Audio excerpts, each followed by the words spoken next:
Hey guys, welcome back to the channel. This is a story about what if Naruto would release council bashing naruhina.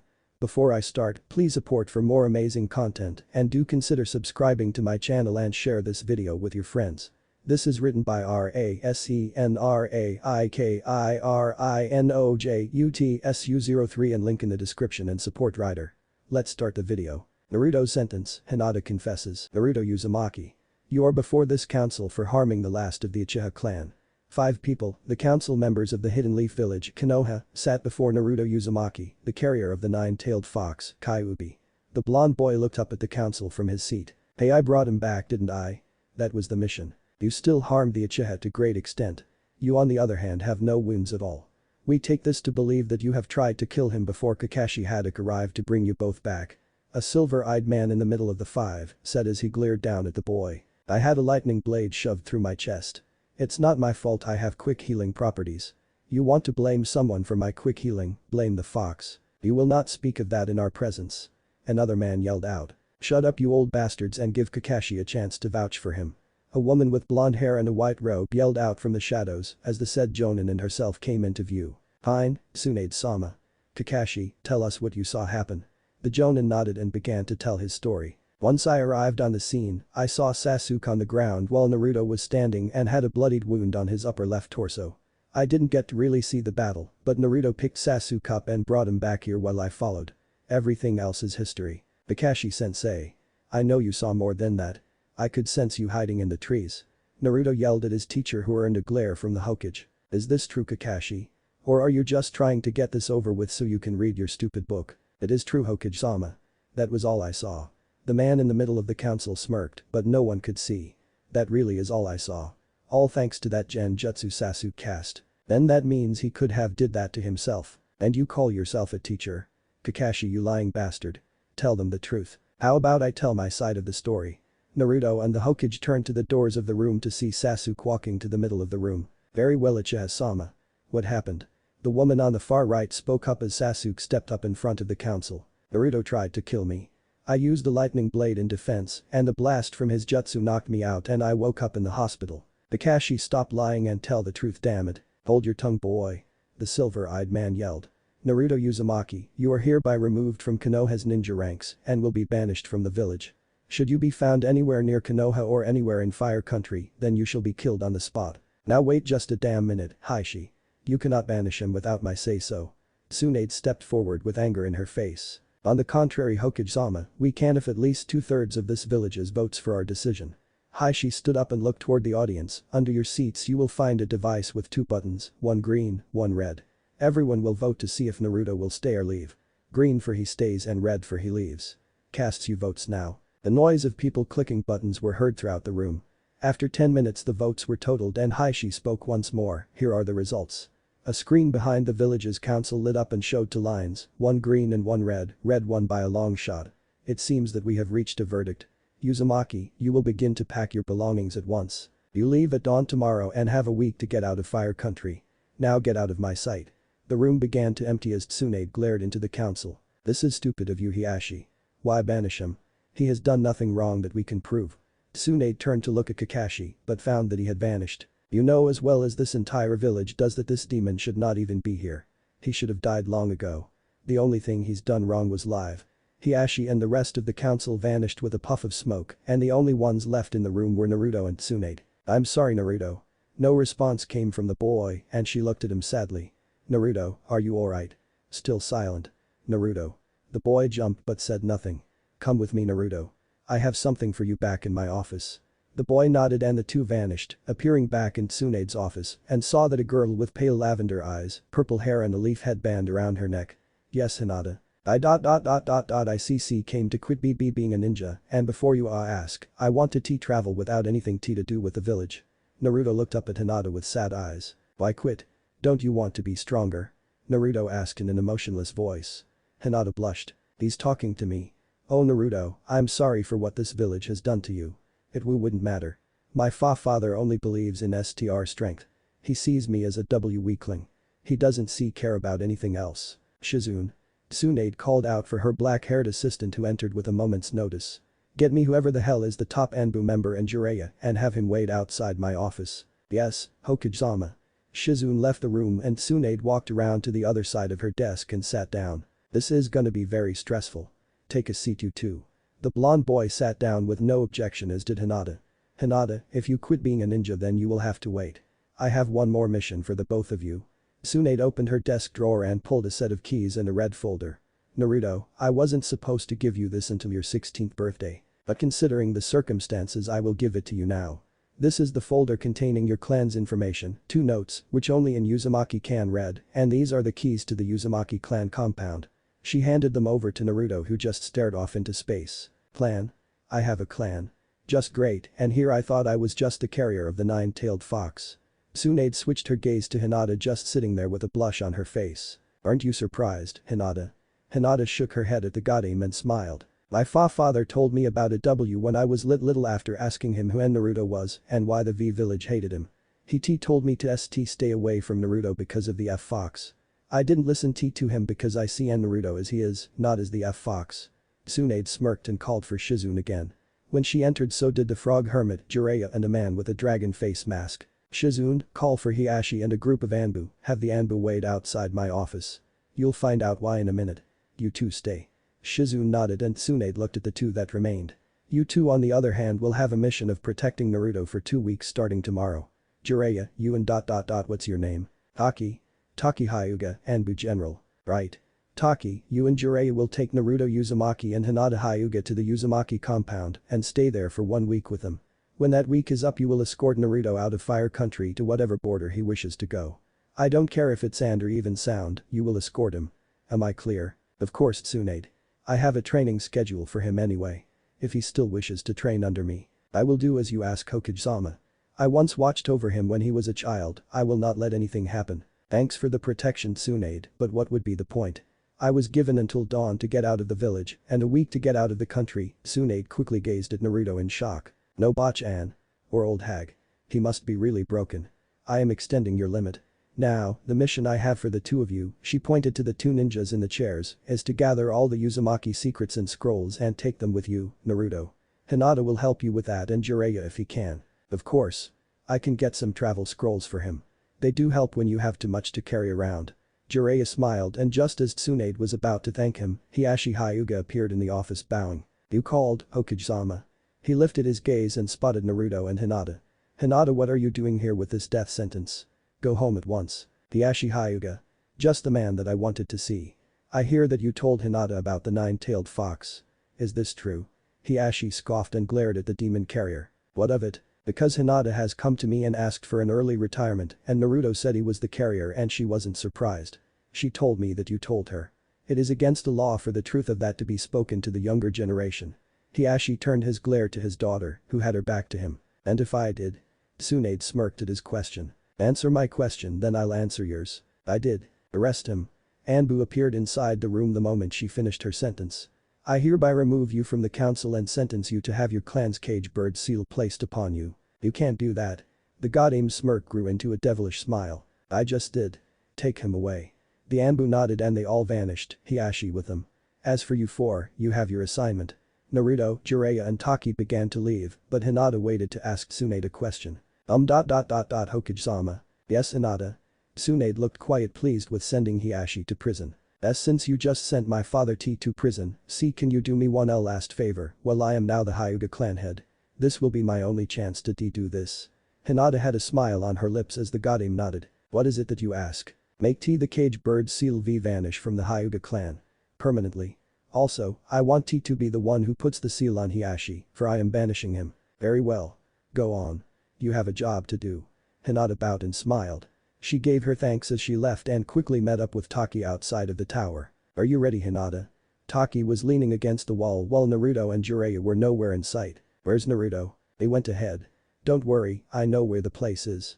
I had to clean the place as a mission when I was a genin. Trust me, it wasn't fun. Taki laughed and motioned for Hinata to follow. Uzumaki clan house. Naruto. Come out of there. We need to start gathering your possessions. Get out here or I'll break the door down. Jiraiya yelled from one side of the door that led to the master bedroom where Naruto sat on the large 4-poster bed trying to talk to his tenant. Please shut him up. I can't even talk to you without ... You have 3 seconds, Naruto. 1. Damn it Jiraiya. shut the fuck up. I'm trying to talk to the fox. Oh, sorry. Naruto heard the old man's footsteps as he walked away from the door. Now, as I was saying. Since this village has banished you, what are you going to do? I'm sure we can think of something. We have to get rid of Akatsuki and Orochimaru, this I know, but what do we do? I don't know Kyuubi. I really don't know. Every village is corrupted with evil. Sand and wave countries are the only places that I can think of going. At sand we have Gaara and in wave, no one really. But either way, Akatsuki are going to after us. Damn it. Why is everything so hard?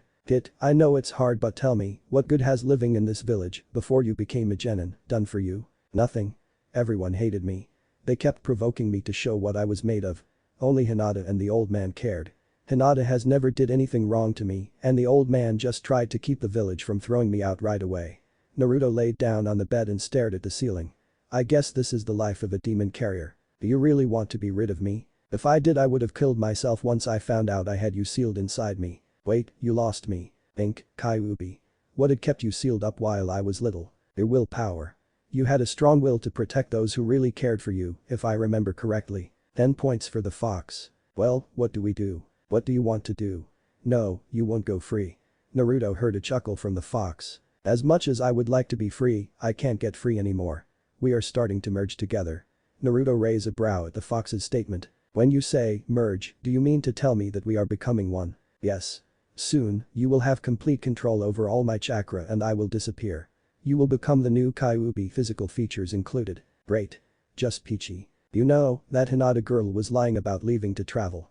I could smell it. And, why are we on the subject of Hinata? Because it seems a little weird to be sitting there blushing and quit being a ninja after you have just been fired. Well, weird to me it seems. Now that you mention it, every time I see her, she's always blushing, and I mean when I lock eyes with her or even say hi. She has always done that. The fox laughed as Naruto's face went sour. What is it now? She likes you. I'm not joking around either. When you think about it really hard, it makes sense. Naruto started to run through all his memories of Hinata that he had. Every memory, she was blushing, tapping her fingers together, fainting. Damn fox. You're right. Again. Inside his cage, Kyuubi was rolling with laughter. Ha ha ha ha ha. I know I am. Oh, by the way, what's wrong with becoming the new me? I don't like the fact that people will call me a demon right away. I don't mind becoming you, I just prefer not. Is that all? Tell you what, go with Jiraiya for your training. I will teach you how to be the fox you will become.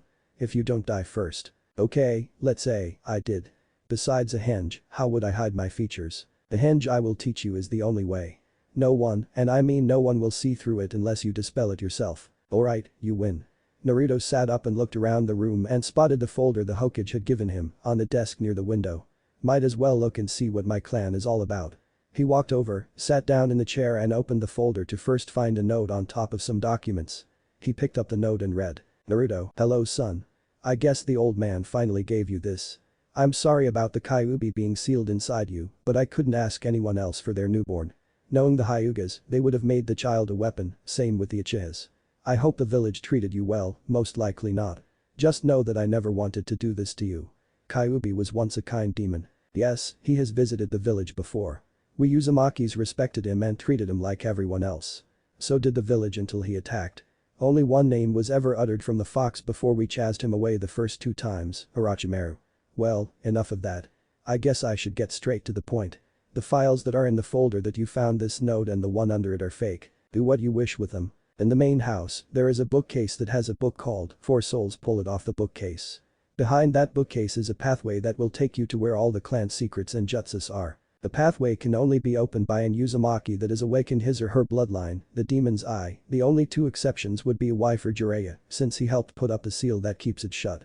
This does not mean you can't let anyone in that room, because you can, you just have to go in with them. The demon's eye allows you to do things that the Sharingan and some of the things the Byakugan can do, with several big differences. 1. No one but you will know when they are activated, your eyes will stay their normal color and not have the signs of the Byakugan. 2. There are jutsus that you can only do with the demon's eye active. This does not include my yellow flash jutsu or the Rasengan. No shit, dad. 3. This eye lets you create jutsus, hand seals and written seals, with ease. It may have taken me 3 years to perfect the Rasengan, but to a normal person it would have taken 6. To put it simply, it cuts the time in half, or even more. There is one thing you must remember about this bloodline though. It stays active till you die. Well, that's all on the demon's eye. You will have to find out what it does yourself. I never really learned anything else but this. Also, when you become 17, you will be merged with Kyuubi. You will have all his powers added to your own. I must go now, son. I wish I could be there with you and see you grow. I can understand if you hate me for sealing Kyuubi in you. I love you, son. Stay strong and protect those you care for. Love, your father, Arashi Uzumaki, Yandame Hokage. P.S. If you happen to train with Uraya, please don't let his pervertedness rub off on you. Tell him if it does, I'll kill him when I see him in hell. P.S. Tell the Hokage to give you the forbidden scroll. I was the one who made it for you to learn my favorite jutsus. Have fun. This can't be real. Naruto reread the note several times before going to the next one. Naruto, I hope you're alright. Your father has to do something we both regret. You know, holding you in my arms right now, you look so peaceful and handsome. I wish we didn't have to do this, but we don't want to lose you. The more we fight Kyuubi, the more villagers die. We know you are the last of the clan. I'm not sure if your father mentioned this, but in the master bedroom, you'll find a very special kunai behind the picture of me, your father and Kyuubi. It's green in color and has the kanji for death on it. Inside that kunai is one of the tailed demons, Nibi, the two-tailed cat. By Kyuubi's request, we sealed her inside the kunai to keep her from dying. It seems Nibi and Kyuubi had something for each other, but that's not my business. They kept their promise. I take back everything I said about your dad, Kit. You'll have to explain this to me later. I will. Trust me. Naruto continued with the letter. About the kunai. Don't let anyone touch it but you. Anyone who touches it will become her or her container, we aren't really sure. Your grandfather sealed her to it when Arashi made the Shikifujin, is that the right way to spell it? A week ago. Kyuubi brought her to us and she looked as though she was already dead. The fox told us that she got into a fight with the five-tailed beast. You'll have to find the way to get behind the picture yourself. Also, I think it would be wise to tell you that you have a sister only 2 years older than you. I sent her to live with my sister in Mist for a while. Black hair and brown eyes. Her name is Haku. Naruto dropped the letter in shock and his eyes started tearing up until he couldn't hold them back any longer. Kid, are you alright? Naruto didn't reply, he just kept sobbing. Naruto, answer me. What's wrong? How can you forget? How can you forget the first time I used your chakra? What does that have to do with anything? That was the first time I ever had any contact with you, then the second time was during the Chunin exams. That girl that we almost killed in Wave. That was Haku, damn it. Naruto slammed a fist onto the desk, ignoring the pain that came with the hit. How were we supposed to know? Last time I checked you just found out today. It doesn't matter, you damn fox. My family is all gone. Completely. All that's left is me. No one cares about me, except Iruka, Jiraiya, Shizune, Tsunade, the Rookie 9, excluding Ino, Sakura and Sasuke, Might Guy's team, Might Guy himself, Gaara and his siblings and Hinata. I have no family. For years I thought my family left me for dead or died during your attack, all the while my sister was living in Mist getting trained by Zabuza to end up getting a lightning blade through her chest. Do you think I was happy when she died when I didn't know? I was hurt. It felt as though someone had taken a piece of my soul and killed it. Naruto didn't realize he just yelled that out and neither did the fox. Kid, calm down. Take a deep breath and calm down. Naruto's breathing started to slow and even out. Kyuubi. Yes, kid. Being a demon, can you, by any chance, turn back time? I could. But that would take up a lot of chakra. Even for me, that would be a lot. You would have to open all the demonic gates in order for it to work and it hurts like a bitch. But I can do it even with this human body. Why? I want my sister back. I want to stop things that have become problems. I want to save Haku and Zabuza. By Zabuza. Naruto looked at the mirror, his eyes red from the tears. He protected and raised her when she was abandoned. I want to return the favor. Very well. Huh? What's up? Naruto heard Kyuubi sniffing from his mind. I smell saltwater. You have a visitor. The Hyuga girl is here and was listening. I think you should let her in. Naruto got up and walked over to the door and opened it to find that Hinata had tears down her cheeks. Naruto. I'm so sorry. What do you mean, Hinata? Naruto moved out of the way and motioned for her to come in. He turned to Hinata after closing T door to find Hinata burying her head in his chest. Hinata, what's wrong? Hinata looked up at Naruto and sniffed. You know how the Byakugan can't see through walls and other things? Naruto nodded. Well, it also lets me zoom in on far objects while doing that. I read the letter that your father wrote and then I read your mother's. I've been here since you started your father's letter. Naruto moved a stand of hair to the side and revealed a blush that Hinata was trying to hide. Hinata, why do you not hate me? You now know my biggest secret, so why? Because, you stood up for me when I fought Neji. You've never harmed me in any way. I have seen the way the village acts toward you. I feel safe when you're around me. But the biggest reason is because I love you Naruto. Hinata buried her head in Naruto's chest again, put her arms around him and began crying. Naruto put his arms around her and began to run his hand through her hair. Kit. Yeah? How would you like to take her with us to the past? It's possible. I don't know Kyuubi. How would I ask? Just ask. I bet there are some things in her past she wants to correct too. Oh, by the way, I choose the time we go to. Naruto looked down at Hinata and kissed her forehead, getting her attention. Naruto. Hinata, how would you like to go to the past with me and Kyuubi? Kyuubi says he can take us back to a point in our lives and we can live on from there.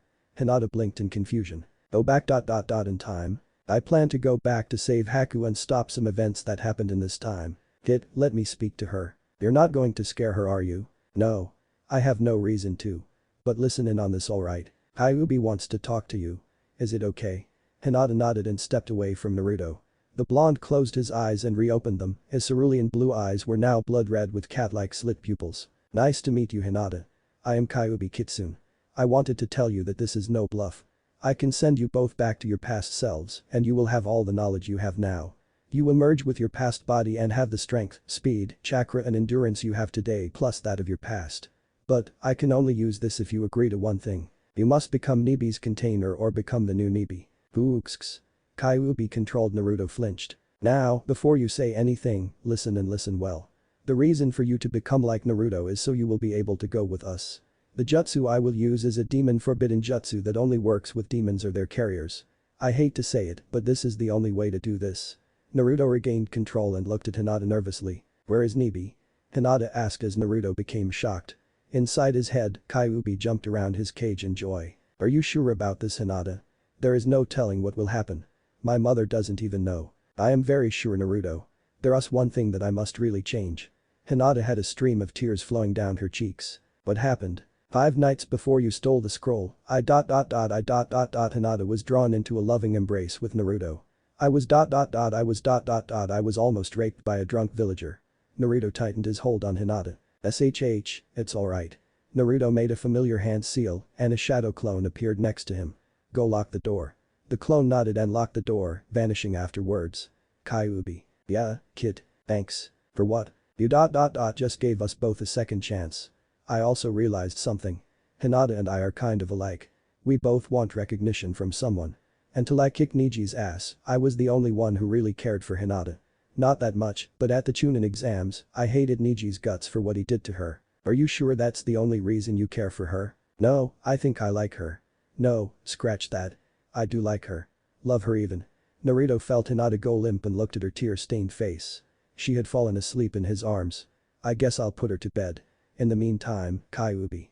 Can you awaken my bloodlines? I want to get my family's secrets before we go. We'll seal Nebi and her before we go get my clan stuff. Naruto lifted Hinata into his arms, bridal style, and walked over to the bed. Bloodlines. I thought you only had one. Naruto laid Hinata on the bed and placed a kiss on her cheek. When we faced Haku on the bridge, Zabuza said he had a bloodline that let him use ice jutsus with ease and even make his own jutsus. Naruto looked around the room and spotted the picture that his mother had mentioned. Let's get started. Naruto walked over to the picture but started to feel dizzy and tried to regain his balance. Whoa. They're active, Kit. Now get Nebi and place the kunai in your little mate's hand. Naruto shook his head and continued toward the picture. Kyuubi. Don't start. Not even going to deny it. No, the more I think about something, she pops up out of nowhere. I really do like her. Okay, who are you and what have you done with Kit? Naruto let out a chuckle. If you haven't noticed yet Kyuubi, it was all a mask.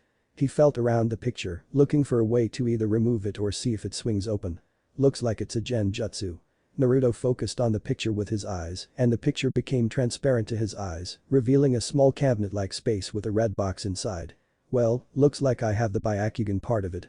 Let's see. Naruto stared into the small space. Try cancelling the gen jutsu. If that don't work, you can always try reaching in to grab it. Naruto went with the second option and saw that his hand went right through. He grabbed the box and pulled his hand out and stopped his focus and watched as the picture became solid again. That is a little messed up. I can understand that. I've never seen something like this. Must be another one of my father's jutsus. Naruto turned around to the bed and walked back to sit next to Hinata. Naruto. Hinata mumbled in her sleep while Naruto sat down next to her. He brushed his hand against her cheek, earning a pleased sigh. I love you Naruto. Naruto smiled as he lowered his face to hers and whispered into her ear. I love you too, Hinata. Naruto placed a kiss on her cheek and her eyes snapped open and a hand flew to her cheek. Nice snap. Hinata tensed at the voice she heard and turned her head to where she could see Naruto and blushed. Did you Naruto hushed her question with his lips smashing against hers to Hinata's shock and kissed her passionately. He pulled back to see a very stunned Hinata. That answer your question. Hinata's face was deeply flushed. Is this a dream? Naruto shook his head and smiled. This is no dream. Hinata's blush deepened and she smiled. Naruto. Hinata hugged Naruto, making the box in his hand fly out of his hand and land on the ground next to the bed, open, while Naruto and Hinata were engaged into another passionate kiss, paying no attention to the green kunai with the kanji for death on it that was inside the box. Hit, the kunai. Leave me alone Kyuubi. Naruto brushed his tongue against Hinata's lower lip, earning a gasp, but also access to her mouth. They were separated by a knock at the door, both groaning when they pulled away from each other. Who is it? Naruto asked as he walked toward the door after letting Hinata go, which he wished he didn't. If you two are done with your little session, Jiraiya called for you. Neji's voice came from the other side of the door, making both of them blush. Naruto turned to Hinata who had been pressing her fingers together. He spotted the kunai and walked back over to sit next to her before hearing Neji's voice again. Now, Naruto. Hinata will be here when you get back. Shut up Neji. The two shouted as Naruto picked up the kunai and turned to Hinata. Here is Nebi, inside this kunai. All you have to do to become her container is to hold it, I guess. He handed the kunai over to her as Neji started banging on the door. Naruto. What are you doing? Don't turn her into a monster. Naruto froze at that comment after he placed the kunai in her hand. Once she enclosed her hand around the handle, the kunai started to glow green and soon, chakra started to leak from it to Hinata, engulfing her in its glow. Hinata. Don't let him turn you into that. Naruto rushed to the door and opened it to meet with not only Neji, but also some of the rookie 9 and their senseis. Naruto. What do you think you're doing? You idiot. Kiba yelled as Naruto smirked as he looked into Neji's eyes. Naruto, use the seals dragon, fish, ox, tiger, fox, and call out soul sight. You like this? I'll show you something I just discovered. Naruto went through the hand seals and called out, soul sight. Those around Naruto watched as everything turned into a grassy plain with a very bright sun. None of them could move and Naruto just smirked. Repeat what I say. Welcome to the Soul Sanctum Plains. This is my world. Like the moon world of the Sharingan, I control everything. Every 2 seconds in the real world is 3 days here. For the next 3 days, you will all be hit with the gentle fists 512 palms, constantly on your Tenketsu points by Hinata. Lethal. No. Painful. Very. Hinata appeared next to Naruto, in her fighting stance, and unleashed hell on all of Naruto's friends. When it ended, Naruto dispelled the jutsu and everyone fell unconscious. Naruto turned and walked back into the room to find Hinata in the same condition and not covered in the green chakra. He rushed over to her and picked her up. Kyuubi, did it work? Yes. Don't worry, she's not dead. Naruto placed her on the bed and went back out of the room to check on his victims and found Tsunade, Jiraiya, Taki and Kakashi standing over the unconscious Genin and Jonin. Naruto. Did you do this? Tsunade asked the Kyuubi carrier. Naruto just smirked. Yes, do you want to see how? Bring me Hiashi then I will show you. Naruto walked past the adults before adding, if anyone goes into that room I will know. Stay out of there. Also, if Hinata comes out of there tell her to come out to the courtyard. We need to do something. Naruto turned the corner, leaving 4 stunned ninjas. He did all of this. There isn't a scratch on them. They're not even harmed. Taki bent down and lifted off his mask to reveal pale eyes as Tsunade went on with her rant. Byakugan. Taki looked the shinobi over and found nothing wrong. I don't see anything wrong with their Tenketsu points. It's like he used the Sharingan on them. But Naruto's clan doesn't consist of the Sharingan or the Byakugan. I don't even know what his clan's bloodline. I only know they are good with seals. The sound of a door opening was heard and the top ninja looked as Hinata stepped out of the room. Where's Naruto? Hinata looked at the ninja that were knocked out on the floor and smirked. That's what you get, Neji, for thinking Naruto made me do what I did. What are you talking about Hinata? And why do your eyes look like they belong on a cat? Kakashi asked as he looked over Hinata into the room. I have just become the container of the two-tailed cat, Nebi. Now where is Naruto? The 4 ninja flinched and became scared. He said he would be in the courtyard. He said to tell you to meet him down there. Hinata sped past them and vanished from view within a few seconds. When she exited the mansion she found Naruto in front of a crowd of villagers, Sasuke, Sakura and Anbu. Even the council members were present. Hinata walked up to Naruto and looked at him as he smiled. It's good to see you're awake. He said in a whisper. They came to get rid of me early, but I told Kyuubi that once you get here, we're going after. We will meet at the Hokage monument and we will weaken your seal enough to let you use her chakra. After a while you will become Nebi and I will become Kyuubi. Naruto. The two demon carriers turned to see Tsunade, Taki, Jiraiya, Kakashi, the Rookie 9 and their senseis all coming out of the mansion. Naruto, I demand to know what you did to them. Kyuubi. Yes Naruto. And I keep people in the soul sight while we leave for the past. Yes, I made it so you can move away while casting it. I suggest using it as an escape option. The soul sight won't kill anyone. Sure, it will hurt them, but the soul sanctum is designed to protect the caster, not kill the victim. Hinata and you are the only two who can move when you cast it. Also, you can't walk up to them and kill them. The jutsu will be cancelled and you'll be open to an attack. Thanks. Well, let's see. Would you like to see Hinata? Hinata smirked and nodded. Yes. I was wondering what you did to them. Naruto ran through the hand seals, putting everyone on guard, and called out, soul sight. The scene around everyone vanished and turned into a grassy plain with a strong shine from the sun. Welcome everyone to my world, the sun sanctum. Here, I control everything and I mean everything. Every 2 seconds is 3 days, and until Hinata and I complete what we are going to do, everyone will have a different punishment, beginning when I say begin. The council will relive the battle between me and Sasuke at the Valley of the End. Sakura will relive her most terrifying nightmare. The villagers, excluding those on the council, will relive the Kyuubi attack, every detail, except where the fourth sealed him. Naruto turned and looked at the people behind him and Hinata. Jiraiya, you will watch as your perverted books are burned to ash. Taki, you will watch as the entire Hyuga clan, save Hinata, are slaughtered by Neji, who, by the way, will watch, as well as the rest of the Rookie 9, save Sasuke and Sakura, the sound attack and kill those around him. Asuma, Kurenai and Guy will also watch the Kyuubi attack. Anbu will be attacked by my father, the fourth Hokage. Tsunade, you will not receive the punishment. Instead, you will watch as you become the luckiest gambler alive. The Konoha Chunin, save Iruka, and the Konoha Jonin, save Kakashi, will be attacked by my mother, Kakashi Haddock. You will watch as your team, as in Obito and Rin, not my father, be killed before you by your own hand. And finally Sasuke. Naruto turned back to the large crowd and glared at Sasuke. Have fun watching your brother killing your clan over and over. You will all continue to watch your punishments until Hinata and I complete our tasks. Now, begin. Everyone started to vanish and began their punishments. Naruto. What is this? Something like the moon world of Itachi Uchiha Sharingan. Kyuubi made this so that I may use it as an escape option. It will hurt but will not kill. Anyway, we must be going. We have a past to correct.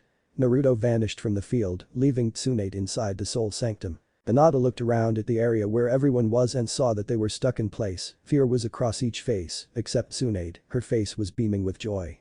Naruto looked at Hinata and smirked. Like it. What? The punishments or the jutsu in general? Hinata took Naruto's hand in hers. The punishments. Hinata nodded. Come on. We have a past to correct. Hinata nodded again as Naruto let Kyuubi take control, and he opened all the demonic gates. After the pain of opening all 9 gates, went through some seals that Hinata had never seen before. Demon art. Time travel jutsu. Naruto and Hinata watched as everything around them went dark, not knowing where they would end up in time. Okay, first, the punishments. The reason for the punishments being so harsh were because of certain reasons. 1. I couldn't figure out how to make it so Hinata and Naruto leave to the past without being interrupted by any of the Kyuubi haters. Also, I don't like Neji or Sasuke. I hate the two with a passion. The reason for Kakashi's harsh punishment will be because of him playing favorites. Jiraiya. Not real reason. I just couldn't think of anything to do to him. The Rookie 9, same with Jiraiya. Next chapter, Hinata and Naruto land in the past. But where are they really? Review and find out. Training and diffusion of the cat. Through the window of his bedroom, the sunlight hit Naruto directly in his face, causing him to pull a pillow over his face. As he tried to return to his slumber, a really annoying noise known to everyone woke him up after slamming his fist on the poor, yet very annoying alarm clock. He opened his eyes and slowly removed the pillow from his face, getting hit with sunlight full force. Turning his head away, he got up and made his way to the bathroom to do his morning routine. When he finished his routine, he walked to his bed and started to meditate. Naruto's mind. Hey Kyuubi. Naruto called into the cell that stood before him. 2 red eyes opened and met with his before closing again. What is it, kid? Kyuubi yawned as Naruto sat on the ground. Just wondering how far back you took us. You have a week before the academy final exam. I suggest you set up a chakra barrier and sound barrier so people won't hear or sense you. There are some things that will be happening soon that I don't have the power to deal with. Right now I am using as much chakra as I can to keep it from harming you. I'm sure Nebi is doing the same for your Hinata. What things are you talking about, Fox? Have you noticed that your power has not changed yet? Your memories are all in your head. The power you and Hinata possess will soon merge with that of your past self. In other words, the strength of your past selves will be added to the power you had before we jumped through time, but it's going to hurt and your body will change because of the time jump. Now get to work on those jutsu. Now. Kyuubi banished Naruto from his mind. Hinata's room. Hidden, get up. You really need to get up. Hinata opened her eyes and sat up on her bed. Looking around the room, she found she was back at her home. How did I get here? Last thing I remember is Naruto and I in the courtyard of his house when Kyuubi called out that weird jutsu. You went back through time with them, remember? Anyway, no time for small talk, you know how to set up a sound and chakra barrier, right? Yes, I learned how from Kurenai-sensei when I told her I needed to be alone one day and asked if she had any jutsus that would help if anyone went looking for me. Good. Then hurry and set them up because you are in for a world of hurt from the time jutsu that Kyuubi used. You are going to merge your chakra and strength with that of your past self. Hinata didn't waste any time in doing the said jutsus. Although, when she was halfway done with the sound jutsu, Hinata's hand slapped to her head, an ear-piercing scream followed. I. Assholes. I mean Hiashi's office. I. Hiashi was sitting behind his desk when he slapped his hands to his ears. That sounded like Hinata. Why would she be screaming so loud about? Hiashi got up from his desk and made his way through the compound to Hinata's room. While walking, he noticed that the entire Hyuga clan had heard scream. Hinata's room. The door to Hinata's room burst open as several Hyugas rushed in to see their heir, face down on the floor unconscious. Hinata-sama. One of the house members rushed to her side as Hiashi walked into the room. What happened here? The Hyuga next to Hinata stood up and bowed. We heard a scream, but when we opened the door she was like this, Hiashi-sama. She doesn't have any wounds, but she is unconscious. Hiashi sighed. Place her back in her bed, under the covers, Neji. I will have to tell the Anbu that there is nothing wrong. If any come, which I doubt any will. Hiashi turned to the other clan members. All of you leave. There is nothing to see here. I shall ask Hinata about this later. Naruto's apartment. Naruto rolled off his bed onto the floor, gritting his teeth while pain went through every inch of his body. Damn it. This hurts like hell. I told you. Just try and stay still. I might be able to make the process quicker. Naruto rolled up into a ball as he felt Kyuubi's chakra going through him. He felt the pain reside a little and starting breathing easier. After about half an hour, Naruto felt no pain and dispelled the jutsus. When he looked at the clock, he noticed that it said 7:30 AM. Shit. I'm gonna be late for Iruka-sensei's class. Not that I need to go. Naruto quickly changed his clothes to his usual orange jumpsuit. Note to self. Get new clothes. He grabbed his weapons and sped out the door. I'll also need some new kunai and maybe I can convince the old man to give me the keys to my clan house. Speaking of your clan house, make sure to give Hinata the kunai again. Right now, she only has the future Nibi, well this time's Nibi is still sealed inside the kunai I think. Hinata's power will double when she takes this time's Nibi. Also, when you get the chance to check out the place. I'll ask later. What is it? Naruto saw the academy coming into view. Something that both you and Hinata have to decide on together, kid. This will apply to both of you, but Nibi will talk to Hinata about it. Naruto walked into the classroom and looked around. Sasuke sat in his normal seat, Kiba and Akamaru sat near the back of the room, Ino and Sakura were fighting over who sits next to Sasuke, Shino was sitting near Kiba, silent as ever, Shikamaru and Choji sat near the front, Choji was snacking, while Shikamaru just sat there saying how troublesome fangirls are. Naruto checked around for Hinata but couldn't find her. She may be unconscious from all the pain she went through. Naruto headed to the back of the room, avoiding Sasuke's glare and sat down. He checked the clock and found that he had 5 minutes to spare. Hey Kyuubi.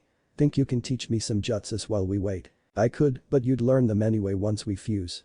I do have some ideas for some new jutsus you can create. That works. I'll ask you about them later.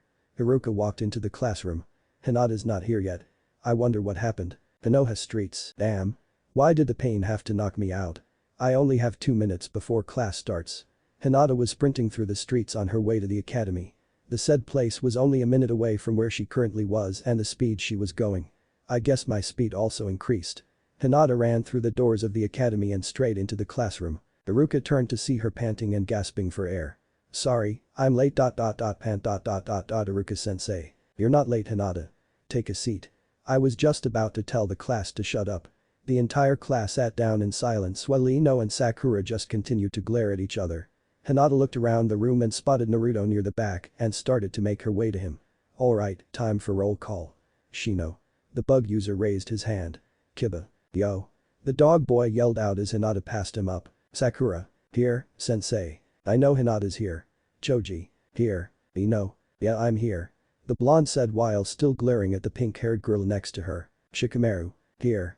Man, this is so troublesome. Sasuke. HN. Haruka continued until he came across Naruto's name and sighed. Naruto is most likely. Haruka was cut off when Naruto waved his hand. Hinata was sitting next to him as calm as ever. Don't jump to conclusions, Haruka-sensei. I'm here. Haruka stood there shocked. He's never here on time. After all the times I've seen him late, which is every day, he comes in around lunch. I see you decided to not be late for once. That would be correct. Naruto closed his eyes and crossed his arms over his chest. Anyway, on with today's lesson.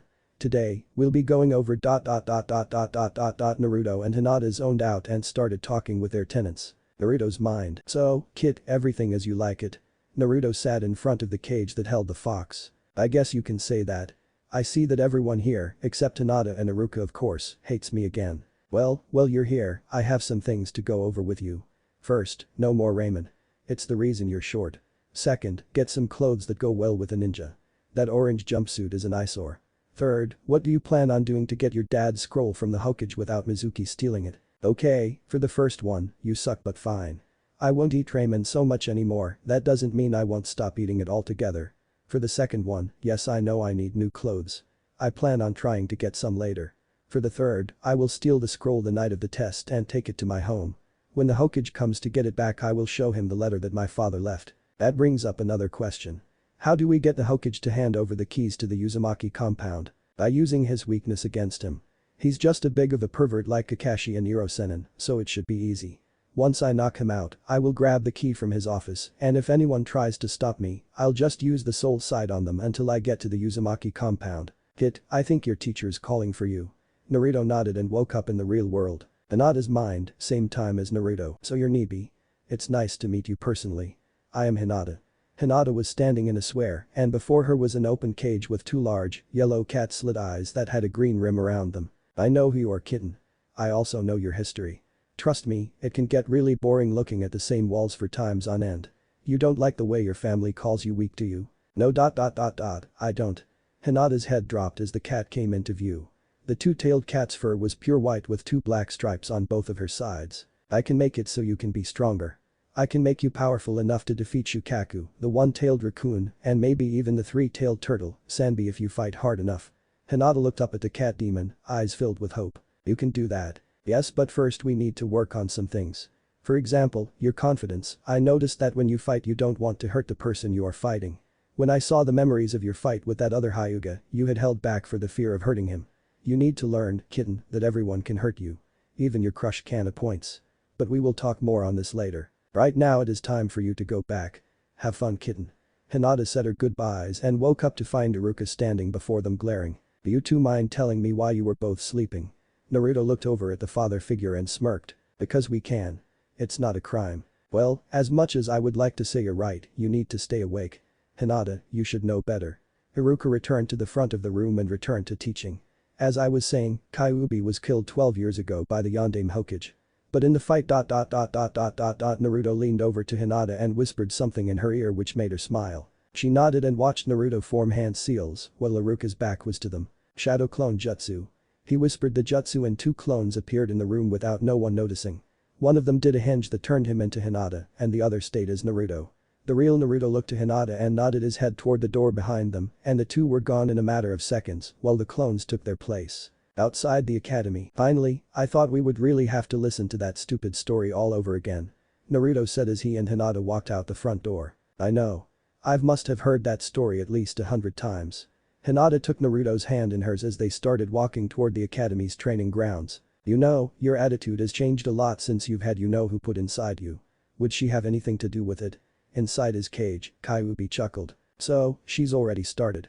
I wonder how she'll take the change. If this seal wasn't here I would have started after that day at the bridge. I just noticed that myself. I haven't stuttered, thank God, and I'm not blushing or fainting just by being near you and talking with you. So, yay, I think she has something to do with it. Which I am very grateful for. So, what do you want to do while our clones sit in class? Hinata thought for a moment before something clicked. Well, since your demon eye has the characteristics of the Byakugan and the Sharingan, why don't I teach you how to use the gentle fist style? Or, we can try breaking into your clan house to train on those scrolls that your father mentioned. We can't get into the mansion without the key, and the Hokage has it. The mansion is surrounded by some very strong trap jutsus that only Jiraiya or whoever has the key can get into. I plan on getting it the night of the exams, the same night I took the forbidden scroll. Beside, the two stopped walking and Naruto turned towards her. I'd rather spend time with you. Naruto, using the arm Hinata had grabbed, pulled Hinata close to him, earning a gasp, and took her lips in a passionate kiss. Hinata let go of his hand and wrapped her arms around Naruto's neck while Naruto held her by the waist. When they parted they kept their eyes locked on each other.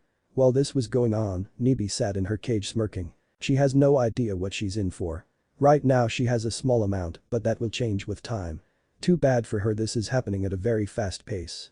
All her senses are increased except touch. Just wait, little kitten, soon you will have enough power. Too bad that you'll have to wait till morning for your senses to kick in. Naruto, why don't we go and do some training for a while? We really have nothing else to do, so why not? Naruto nodded his response and kissed her again before letting her go. Let's go. I know a place in the forest where we can train. He grabbed her hand and led her to a broken down shack in the middle of the forest. Teach her the shadow clone jutsu. It will help in your training. Hinata, how would you like to learn the shadow clone jutsu? I'm not sure how, but Kyuubi said that it'll help with our training. I'd love to.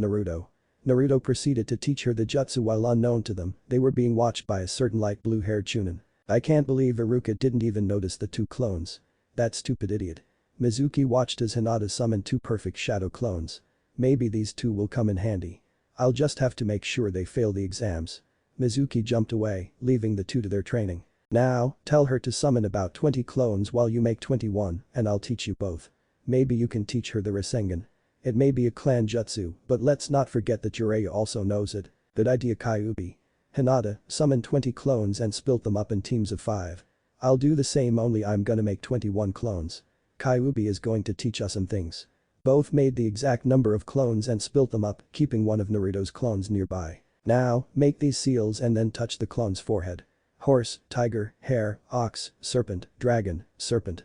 Naruto did the seals as they were called and touched the clone's forehead, making a red aura appear around it. That's better. Now I can teach you what your teachers can't. Alright, I want you to send one team for tree climbing. No hands, only your feet and chakra. We need to make sure that you have excellent chakra control for the jutsus I will teach you. Hinata, I want another one of your teams to teach one of Naruto's the gentle fist style. The 6 remaining teams will work on endurance, stamina and strength. The ones on endurance and strength will work together in physical training. The stamina teams will run 10 laps around Konoha and return here. Naruto and Hinata will do as they please while I go into town and grab some things after a small visit to the Hokage. Why are you going to see the Hokage? Naruto looked at his clone with suspicion. I'm going to get some things from him. Namely some money to get some training equipment. Maybe, if I feel generous, I'll put some gravity seals on both of you. Naruto and Hinata looked at Kyuubi with confusion. Gravity seals? What are those? I've never heard of such a seal. Hinata asked while the assigned teams went off to do what they were told. Gravity seal are kind of like the weights that guy with the huge eyebrows wears. There is a big difference between the two. The gravity seals affect the entire body, while the weights only affect certain parts. I'll have to draw the seals on you because only demons and very few humans know how to make them. I will teach you how to activate, deactivate and level up. The higher the level, the heavier you will feel. Until I see that you two are ready for the seals I will put them on. Now, have fun. Kyuubi vanished with a swirl of leaves, leaving the 2 demon carriers and their clones alone. Well, what do we do now? Naruto looked at the clones that were doing their assigned tasks. The tree climbers had completed their task. Tree climbers start doing jutsus while tree climbing. Nod at each other. The group nodded and started their new task. Naruto looked at the group that was training in the gentle fist and saw that they were hard at work. That gives me a few ideas for a new combo. Naruto continued to look around and every clone was hard at work. Hokage Tower. Hey old man. The Kyuubi-possessed clone walked into the Hokage's office. The Hokage looked up from his study and smirked at Kyuubi. Naruto, good to see you. Why aren't you in class? I just came over to ask for some money. Someone mugged me last night and took it all. I was going to use that money on some weights to help with my training. And maybe some scrolls too. The Hokage smiled and opened his desk drawer. How did you get Naruto to agree to this, Kyuubi? The clone looked the Hokage with shock, but that soon passed. You could always tell if I was using a henge or not. You even know my chakra without even trying. I got Naruto to let me train him. I even told him about what happened the night he was born. I just didn't tell him about the 4th being his father. But if you don't tell him soon, then I will. He has the right to know. I do believe that he has awakened his bloodlines too. Sarutobi sighed and gave the Kyuubi a small envelope. I will tell him after the exams this Friday. In that envelope is 800 ryo. Have fun and tell Naruto that the money is his allowance for the entire month. Trust me, my old friend, I will. Also, when you do the placements, put Naruto with Hinata Hyuga. Those two have become very close in such a short time, and Hinata even knows about me. Hiashi told her when she was little. That damn idiot doesn't know how to obey the law. Oh well, he actually made a benefit for Naruto instead of another scar. I will see you again, my friend. If you don't mind, I have some things to pick up. See you later. Kyuubi vanished with a puff of smoke, leaving the Hokage to his work. Naruto and Hinata. While the clones continued to work, Hinata and Naruto sat under a tree cuddled with each other. It had been well over 3 hours since Kyuubi left and their training started.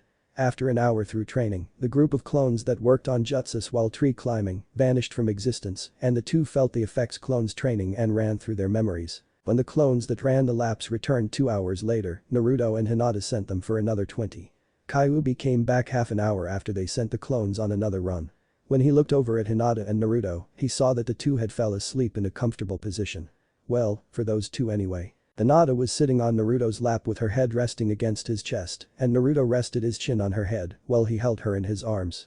Both had smiles on their faces. I'll let them be for now. I'll go get something for lunch. They'll need it when then the clones return. Kyuubi ran back off towards the village and picked up some things for them to eat after disguising himself as just a common villager. When he returned, Naruto and Hinata were still asleep, and the clones that were doing the gentle fist had just vanished, waking both of them up. Morning, lovebirds. Time to eat, call off the rest of your clones. Except the ones in Iruka's class. Naruto and Hinata did so and felt all the information come back to them in a rush. Their limbs ached from all the training that went on, and both heard their stomachs growl. Come, I have sandwiches and water. Help yourselves and take the rest of the day off. The clone that held Kyuubi vanished, giving Naruto more information. The two began eating, talking and enjoying each other's company. When Naruto checked his watch, it read 2:50 p.m. I guess we don't have to worry about Iruka's class.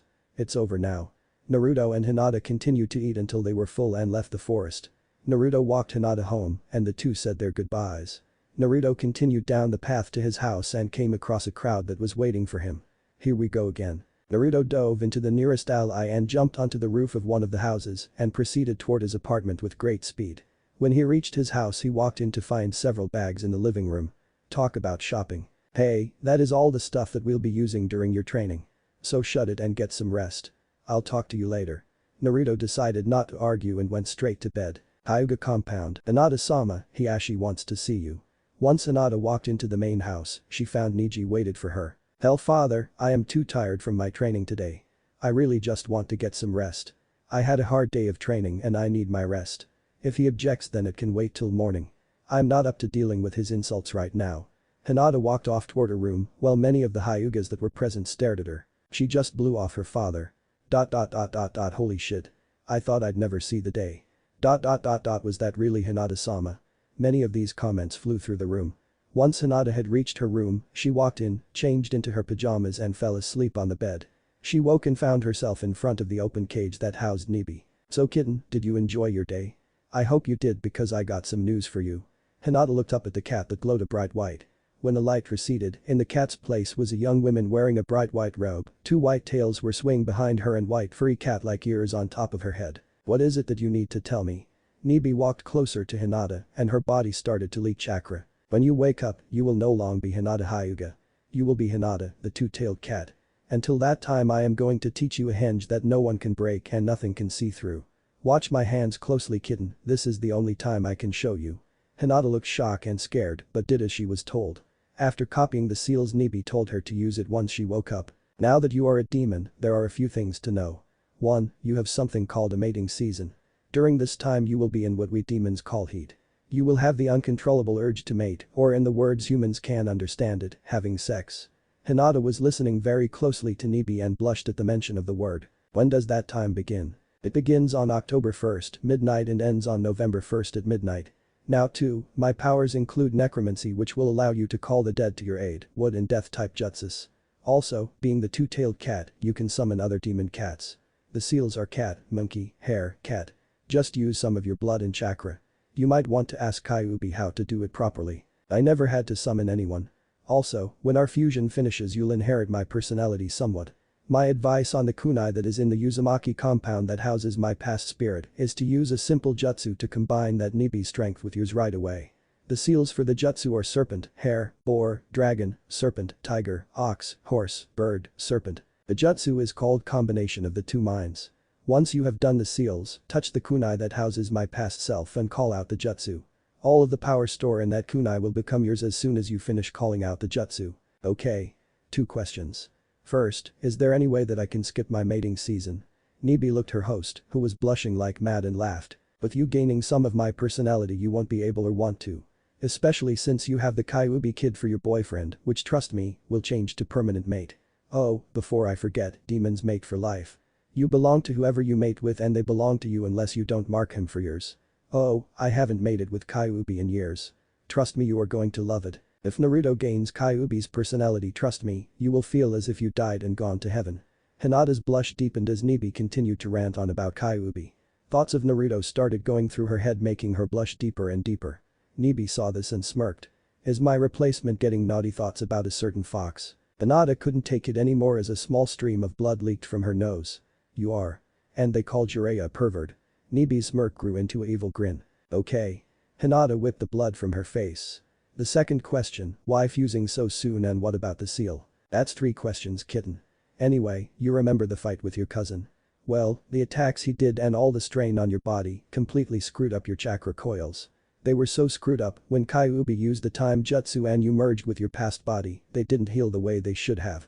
So, I had to fuse with you right after the time jump to repair them. Now, about the seal, you never gained one. The Uzumaki clan used the jutsu on the kunai and in turn attached me to it. When you took the kunai willingly, the seal was never transferred. Instead, due to your will to take me into your body, the seal that was placed on the kunai was never placed on you. That and it wasn't made the right way. The old goat that sealed me made a wrong seal and it made me become a drawable power. Arashi could have taken my power if he just touched the kunai right away, but instead the kunai was already in a box. Okay, Nibi, I get it now.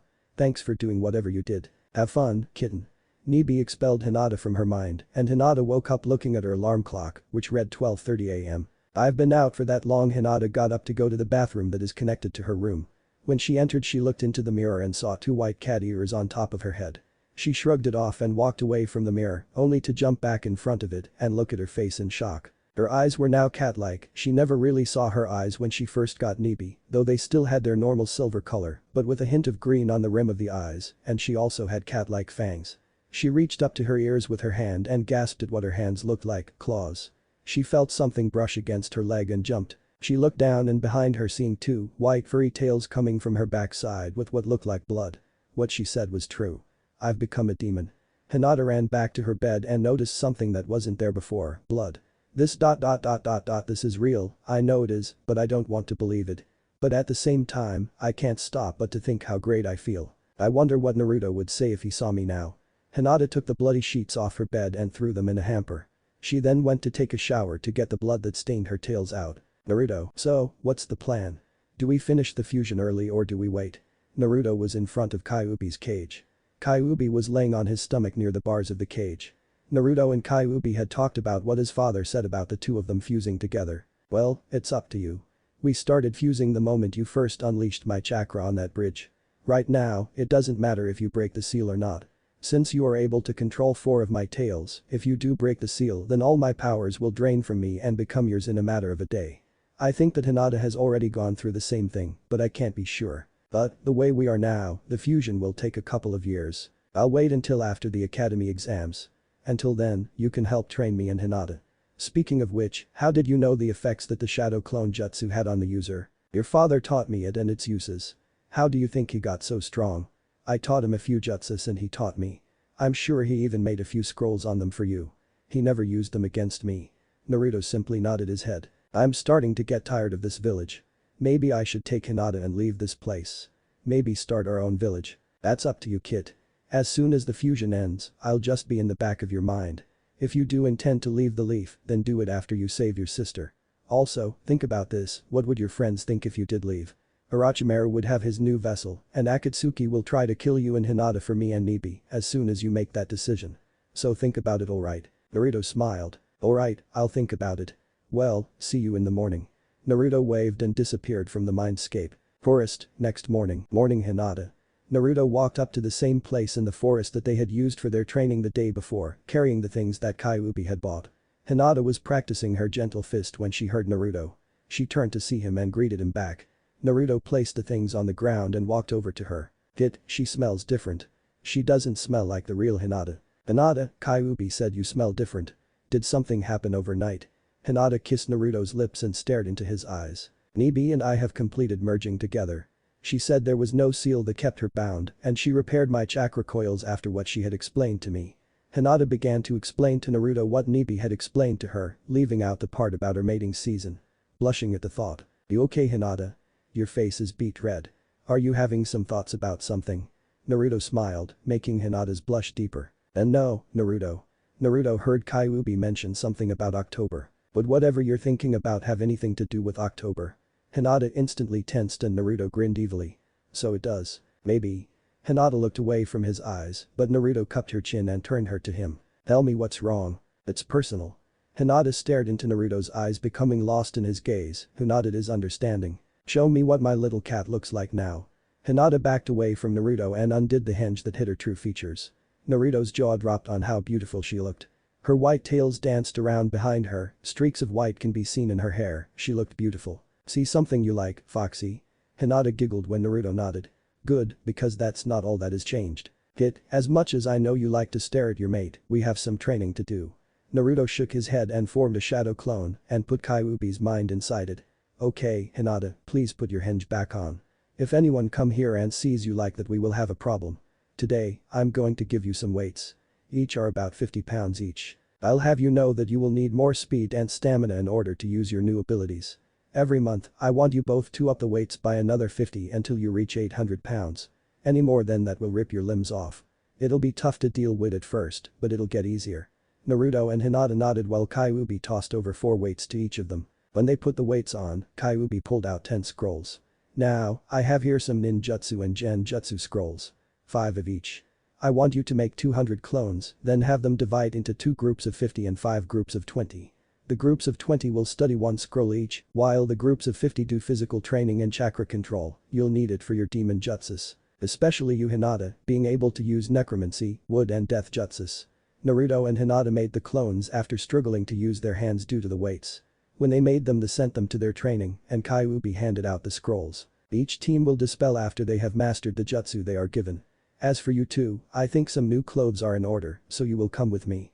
As for the teams of 50, one team will run laps until dispelled and the other will try water walking on the river near here. Now go. Naruto and Hinata set off with Kyuubi to get what they need while their clones did what they were told. Little did they know, someone had been watching through a crystal ball. Hokage Tower, since when is Hinata a Jinchuriki?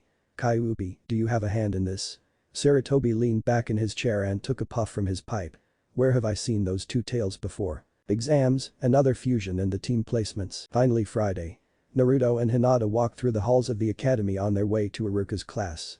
Naruto no longer wore the orange jumpsuit but instead wore black pants with a lot of pockets for the various scrolls and weapons, a black face mask, a blood-red shirt and a katana that Kyuubi picked out for him strapped to his back. Hinata on the other hand wore bandages on her arms like Neji and Lee, a dark blue t-shirt that had the Hyuga clan symbol on the back and black pants like Naruto's, both of which showed off her body's curves. Their training with Kyuubi had become harder by the day as Kyuubi had them make more clones each day. The fox even had them up their weights early because of all the training they did. I know what you mean, Naruto. I can't wait to start up being a ninja ... again. Hinata muttered the last part only low enough for Naruto to hear. They walked into the classroom to find that everyone but Iruka was there. Shall we? The blonde nodded as they walked to the back of the room to take their seats. Kiba spotted Hinata and drooled at the sight of her, along with several other boys in the class. Hey. Hinata. Come sit with me and leave the dead last to himself. Kiba shouted as the two continued past him. Akamaru, who was perched on top of Kiba's head, whimpered to his master. What do you mean she smells like a cat? The dog barked at its master again before Hinata looked over at Kiba and grinned, showing her cat-like fangs. I'm sorry Kiba, did you say something? Hinata continued on toward the back of the room and sat down next to Naruto. What's with the fangs? Kiba thought as he looked back at her and saw her next to Naruto. Shikamaru just sat there muttering how troublesome Kiba was being, while Choji ate his bag of almost never-ending bags of chips. Ino and Sakura were, of course, fighting over Sasuke, who was sitting as he always was, hands together in front of his face. Shino sat near the front of the room, quiet as ever. Hinata has changed. My bugs tell me something is out of place. Haruka took this chance to walk into the room and took roll. Hinata. Haruka looked around the room for the young Hyuga and spotted her and Naruto near the back of the class, only he didn't recognize the two. The two in the back. Who are you? Haruka-sensei, I'm hurt. To think you would forget us. Naruto smirked behind his mask. Yes, sensei, how could you forget us? Especially me. I am after all a Hyuga. Hinata bent over her desk and laid her head in the palm of her hands. Sorry, Hinata, but you both look completely different. Anyway. Haruka continued with the roll call while everyone looked over Naruto and Hinata's new look. When Haruka finished, he began to talk about the exams that would be taking place: shuriken accuracy, henge, replacement, written test and replication. Follow me to the field to start on the test. The class walked out to the field to find 5 targets set up all spaced out. Now, as you can see, you have 5 targets. You have to hit each target and you only get 5 shots. Each one is worth 25 points, 5 points a ring. You must use shuriken and only shuriken from behind this line. Haruka pointed to the white line that stood next to him. Each target is a good number of feet away, so give it your all. First up, Sasuke-cha. The raven-haired boy stepped before the line and threw the shuriken, hitting every bull's eye but the farthest one. Mizuki, who had ran out to the target to check the projectiles. 95, Haruka. Haruka wrote down the score and called out the next person. When he got to Hinata, she walked up and looked to Naruto, who smiled. Here goes. Hinata threw her batch of shuriken, and they all hit their mark. Mizuki checked the posts twice to make sure he wasn't seeing things. A perfect score. Many of the students' jaws dropped while Naruto just smiled and Sasuke narrowed his eyes at her. Perfect? How could a weak little Hyuga get a perfect while I get 5 points lower? Sasuke asked himself as Naruto stepped up to finish this portion of the test. Let's get this over with. Naruto threw his batch and hit each one in the same fashion as Hinata. All perfect. Another perfect, Haruka. Naruto grinned behind his mask at the look Sasuke was giving him. The dead last even beat me. What the hell is going on? Sasuke was beyond angry now. Luck. That has to be it. He's just lucky. Some of the other students just had one thought going through their minds. This is the dead last. Haruka shooed them all inside to begin the next part of the exams, the written test. Naruto and Hinata finished within 5 minutes when the rest finished near the end, with the exception of Shikamaru, who finished only just after Hinata and Naruto. When the test ended, Haruka sent the class to lunch and started grading papers. This is getting weird. Naruto and Hinata, once again, have perfect scores. This is not natural for Naruto, but as for Hinata I can understand. Haruka had graded the papers as the class started to come back after their lunch break. Okay. Listen up. Now we do the replacement part of the exams. I will throw an eraser at you and you will need to replace yourself with something else in the room. Sasuke, you're up first. Sasuke got up from his seat and stood in front of his 2 teachers. Haruka threw a chalkboard eraser at Sasuke, who replaced himself with a chair. Good job, Sasuke. Next. Kiba. This continued until Naruto was called. Hinata had passed without any trouble, she just replaced herself with a log. Naruto walked up to stand in front of Haruka and already had a prank in his head for this. This will be good. I know it will. Just wait until we see the look on his face. Haruka threw the eraser at the Kyuubi container. Naruto poofed out of the way and was replaced with a raven-haired, black-eyed boy. Sasuke. But the Sasuke caught the eraser in his mouth and Naruto was found sitting back with Hinata, both rolling around from laughter. Naruto. You were supposed to replace yourself with an item, not a person. Mizuki called out to the laughing blonde. I know. Haha. But think about it for a sec. What if Sasuke was an enemy and the eraser was a kunai? But using it on humans takes a lot more chakra, but I'm not worried. Haruka processed this through his mind and nodded his head. I never thought of it that way, Naruto. Full points, plus extra credit for the human replacement. Sasuke, stay here with me as we will begin the last part of the test. When I call your name, go into that room and we'll tell you what to do. Sasuke, you're first. The Uchiha prodigy walked into the room fuming at the mouth with rage, while Sakura and Ino, along with other fangirls, were death-glaring Naruto. Naruto? Naruto turned his attention to the pink-haired girl that was now cracking her knuckles. Yes. Naruto smirked as Hinata sent a glare of her own toward Sakura, along with baring her fangs. Why did you do that to my Sasuke? Ino and Sakura yelled out as Naruto chuckled and put a hand on Hinata's shoulder to calm her, which worked. Why? 1. He's an ass. 2. He thinks he can have anything he wants all because of his name. 3. Because I could. Would you have rather I did it to you? Sakura and Ino lunged at Naruto, who vanished with Hinata and were replaced by Kiba when their fists came close enough to his face. Oh shit. Wham. Hey Sakura, Ino. The said pair turned away from the dog user, who was now on the floor with huge bumps on his head, to Shikamaru. You missed him. Shikamaru pointed toward the ceiling and they looked up, seeing Hinata and Naruto embrace, grinning evilly at them. Sakura. You're up. Haruka's voice carried into the room as Sasuke walked out of the room wearing the Konoha ninja headband. Sakura ran over to where Haruka said to go and went into the room. This continued until Hinata was called and she walked into the room. Alright Hinata, make 3 perfect clones. What kind do you want? Haruka and Mizuki looked confused. What do you mean? What kind of clone do you want? Any, just make them.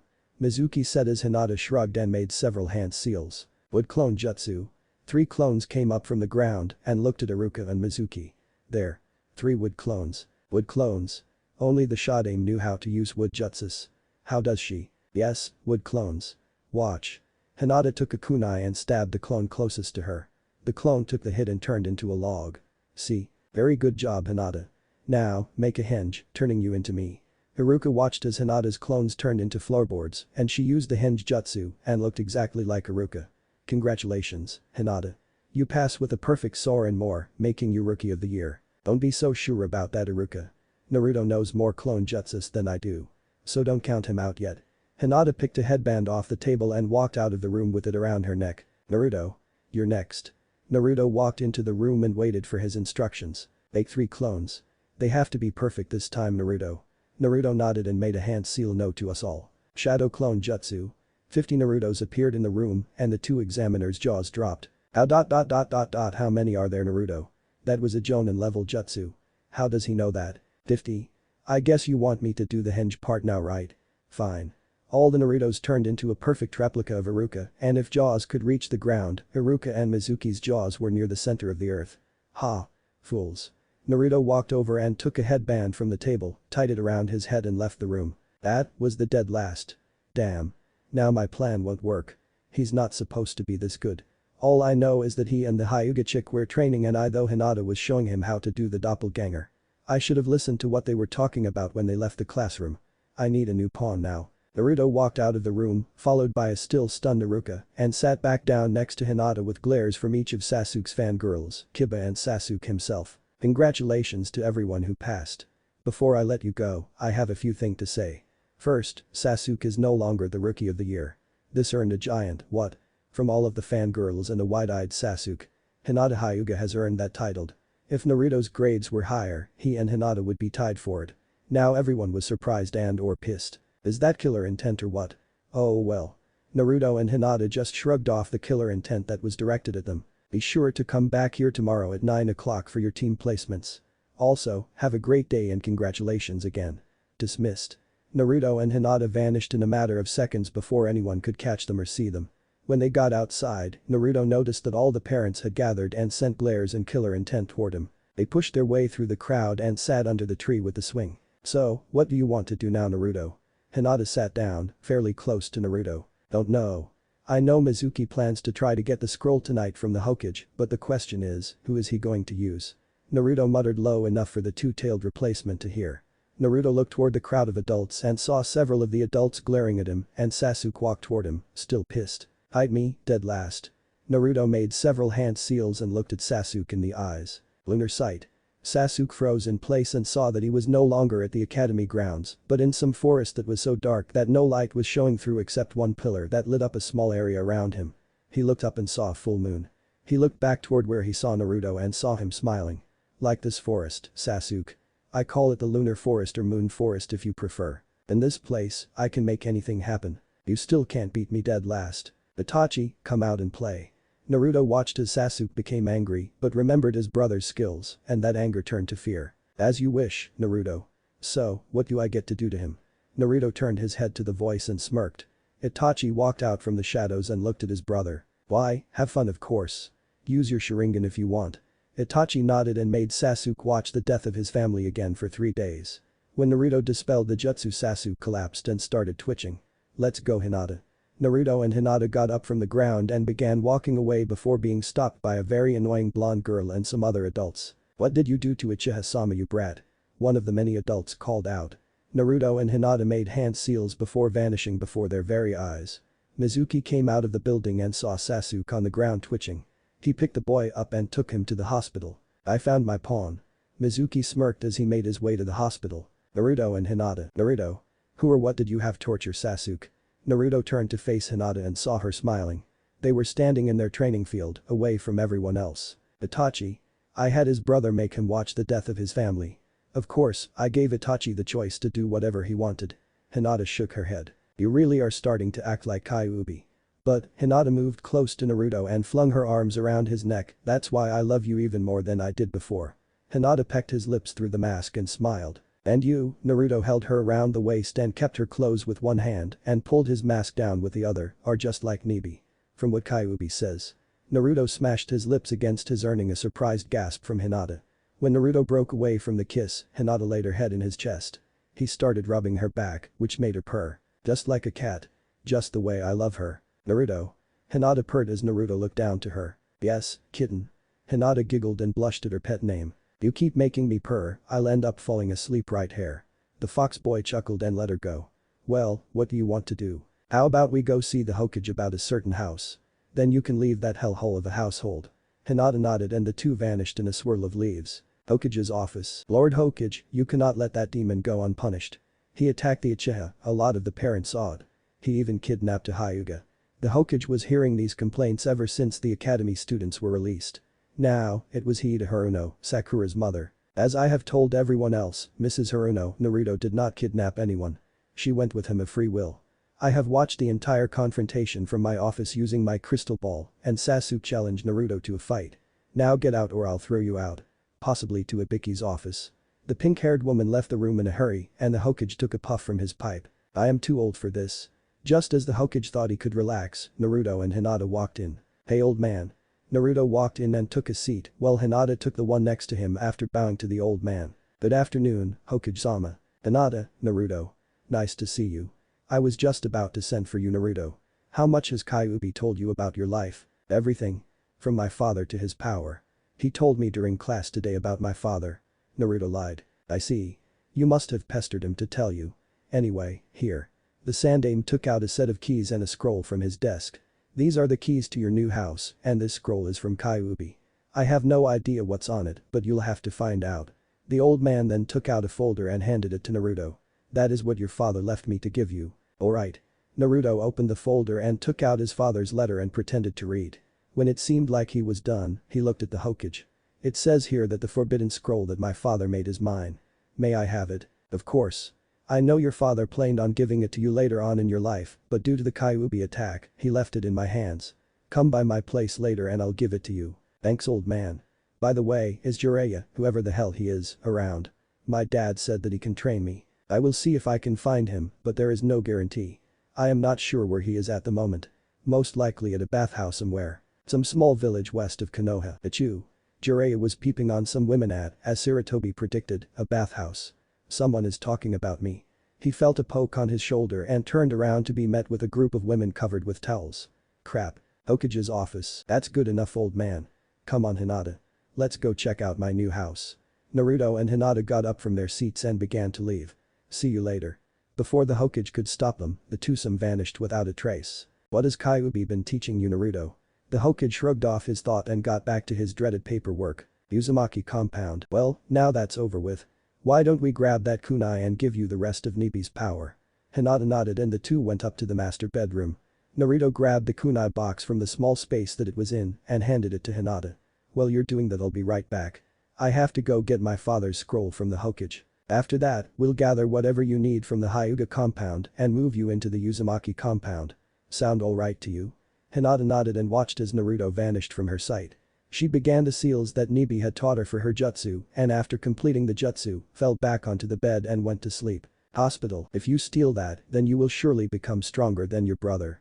So, will you do it?" Mizuki stood by Sasuke's bed and told him about the forbidden scroll. "Of course I will. I need more power to kill him. So yes."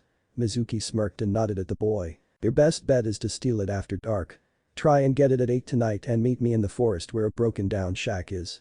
The shack will be near the middle of the forest by the academy." Mizuki vanished, leaving Sasuke to develop a plan to steal the scroll from the Hokage. This is way too easy. Hokage Tower. So, you wish to have the scroll now? Alright then, it's in the safe. Come. Sarutobi and Naruto walked over to a door in the office and the third opened the door, revealing a room full of scrolls. It's the large one with the words forbidden on it. Before you go though, I have a few scrolls that may be of use to you. Sarutobi walked over to a shelf full of scrolls and looked through them, picking out several and giving them to Naruto. These are some of your father's and mother's personal jutsu scrolls. The ones with a red mark are your father's and the blue marked ones are your mother's. But this one, the old man picked up a large scroll, almost as large as the forbidden scroll, and showed it to Naruto, is Kyuubi's jutsu scroll from when he lived among us. There is also one from a friend of his, but I don't know who it goes to. Nibi. Sarutobi looked over to Naruto and raised an eyebrow. A two-tailed cat. How did you know about ... Never mind, I forgot about your mother. Naruto nodded and smiled. I know who can use the scroll, old man. After all, you've been looking in on our training, haven't you? Yes, I have, Naruto, but no, she cannot learn from the scroll. These are demon jutsus and can only be preformed by demons themselves. It's the same with the Kyuubi scroll, only I know what Kyuubi has planned for you already. That is why I'm giving you Kyuubi's scroll. Maybe I can learn from the scroll. What do you say? Can I have Nibi's scroll too? The Sandame sighed and nodded. You'd be surprised at what she's able to do, old man. I guess. But don't let anyone else get these scrolls. Bring them to my office and I'll put them into a sealing scroll. That way you're not carrying all that stuff around with you and you don't get into any trouble. The two went back into the office and the Hokage sealed each scroll into a single scroll and handed it to Naruto, who left without a trace. Now to get back to the team placements. Later that night, Naruto and Hinata snuck into the compound without alerting the guards and made their way to Hinata's room. For Hinata, you could barely tell she was with Naruto thanks to her cat-like abilities, such as stealth, speed and night eyes. Naruto on the other hand, you could tell when you spotted him, even though you could hardly see him because of all the black he had on. The two had decided to just grab what she needed and leave, being things like clothes and other stuff that she would want to take. When the two reached the room, Hinata started to gather clothes, kunai and her other ninja tools that she had not taken to the academy that day. The two said nothing as they left the compound and headed back to the Uzumaki compound to settle in. Well, that was easy. Hinata said, setting her things on the floor and removing her shoes. For you anyway. You don't have bright blonde hair. Naruto walked over to the living room and sat down. That and you're a cat. Naruto grinned at Hinata as she picked up her things and started towards the stairs. But that's one reason you love me. Where's my room? Naruto's grin turned into a smirk. Any room you want. I'm in the master bedroom if you want to join me. Hinata blushed but also grinned. Well, I don't see why not, Foxy. I'll go settle in then. Hinata walked up the stairs and Naruto just chuckled. Looks like you picked a good mate, kid. Naruto nodded at the sound of Kyuubi. She trusts me and loves me, Kyuubi. Even before she got Nibi's influence she's loved me. She just couldn't say anything because she was shy. I know. Anyway, time to get to business. Right now, we are about 75% merged. By midnight the merging should be complete. I'll still be here but only in your mind. Also, just so you know, after this is all done, you'll be about low Jonin. Hinata will be around mid to high Chunin. The scrolls that you got from the Hokage about Nibi's and my jutsus have some interesting jutsus. Speaking of jutsus, do you still remember the henge I taught you? It's the same one that Hinata uses, so if you forgot, ask her. Naruto nodded as he heard footsteps coming down the stairs. He looked over to them to see Hinata coming down the steps. He also noticed that she didn't have the henge on, revealing her half-demon form. Hey beautiful. Naruto called over to Hinata, who smiled and walked over to join him. In her hand was a family scroll from her clan, which she stole when she was in the clan library during the week that Naruto and Hinata had been training. What's in the scroll? A few of the clan's special techniques. I also brought the scroll the Hokage gave you. Hinata reached into her pocket and pulled out another scroll. Shall we see what we can learn from our friends? Naruto nodded and took the scroll from Hinata and opened it to find the seals that had the demon scrolls and released them. Naruto handed Nibi's scroll to Hinata and took Kyuubi's scroll and set it down. I just remembered something. I'll be right back, I'm gonna go find that hidden room with all my clan jutsus. Naruto jumped off the couch and made his way to the clan library while Hinata sat down and looked through her scroll. He's such a good boy. Although a trickster, he's a good boy. Hinata smiled. Hi Nibi. I haven't heard from you in a while. Naruto is a great person. Now if only people would see him as him and not someone that will kill them. Though, that's a little too late to ask for. Nibi chuckled and Hinata continued on with reading her scroll. I forgot to mention something that one night. It's about your mating season. Hinata blushed deeply at the mention of it. What did you forget? I've been worrying about that for a while now, seeing it's in a month. Nibi laughed at the worried girl and smiled from where she was in Hinata's mind. This isn't funny, Nibi. As much as I would like to have a family with Naruto, I don't want to try it now. Not at this age. You're smarter than you look. I never did tell you that you could only get pregnant during that time, did I? No, you didn't. I figured it out on my own. Otherwise, what would be the reason for a mating season? Yep, you're smart alright. Anyway, what I wanted to tell you was that you won't be having that season until you're 15. Naruto's will be starting at that age as well. I think. Hinata sighed in relief and glared mentally at her predecessor. That wasn't very nice to not tell me about that, Nibi. Okay, I'm sorry. I just wanted to have a little fun. Besides, I'm sure Kyuubi is going to do the same with Naruto. Knowing his fox personality. Hinata shook her head and went back to reading her scroll. Hidden scroll room. When Naruto entered the room, he was amazed. Scrolls of various colors and sizes were all stacked in racks across the room. Naruto walked over to a pile that had red scrolls and picked one up. The scroll read, Giant Fireball Jutsu. Okay, so they're sorted according to type. He placed the scroll back and walked over to another pile that was colored white. What type of jutsus are these? Naruto picked one up and opened it. Heaven-style jutsus. Never heard of them. This one is called Heaven's Healing Jutsu. Maybe they all revolve around healing. Maybe Hinata would like these. She did say she wanted to be a med ninja. I'll bring her down here sometime. Not all of the Heaven Jutsus are about healing Naruto. They are also bound around attacking and protecting. There is a jutsu in that pile for a white protect shield. It's a pain to break through. I had to use all of my power to just put a crack in it when I was on that rampage of mine. Let's just say I went from 100% to 10% in a matter of moments. That shield is very strong, stronger than that Orochimaru's ultimate defense. But it also takes a lot of chakra to do. Oh. The hell styles. Naruto had moved on to the next pile and found pitch black scrolls. But as he went to grab one of the scrolls, a sharp pain went through his body and he collapsed to his knees holding his sides in pain. What's going on? Naruto gritted his teeth. The final process in taking place. Now, you remember everything I told you, correct? Naruto nodded and behind his cage, Kyuubi smiled. Good. If you ever want to talk, I'll be in the back of your mind. Have fun with your new life, Kyuubi. Just Naruto, Kyuubi. I'll stick with my original name.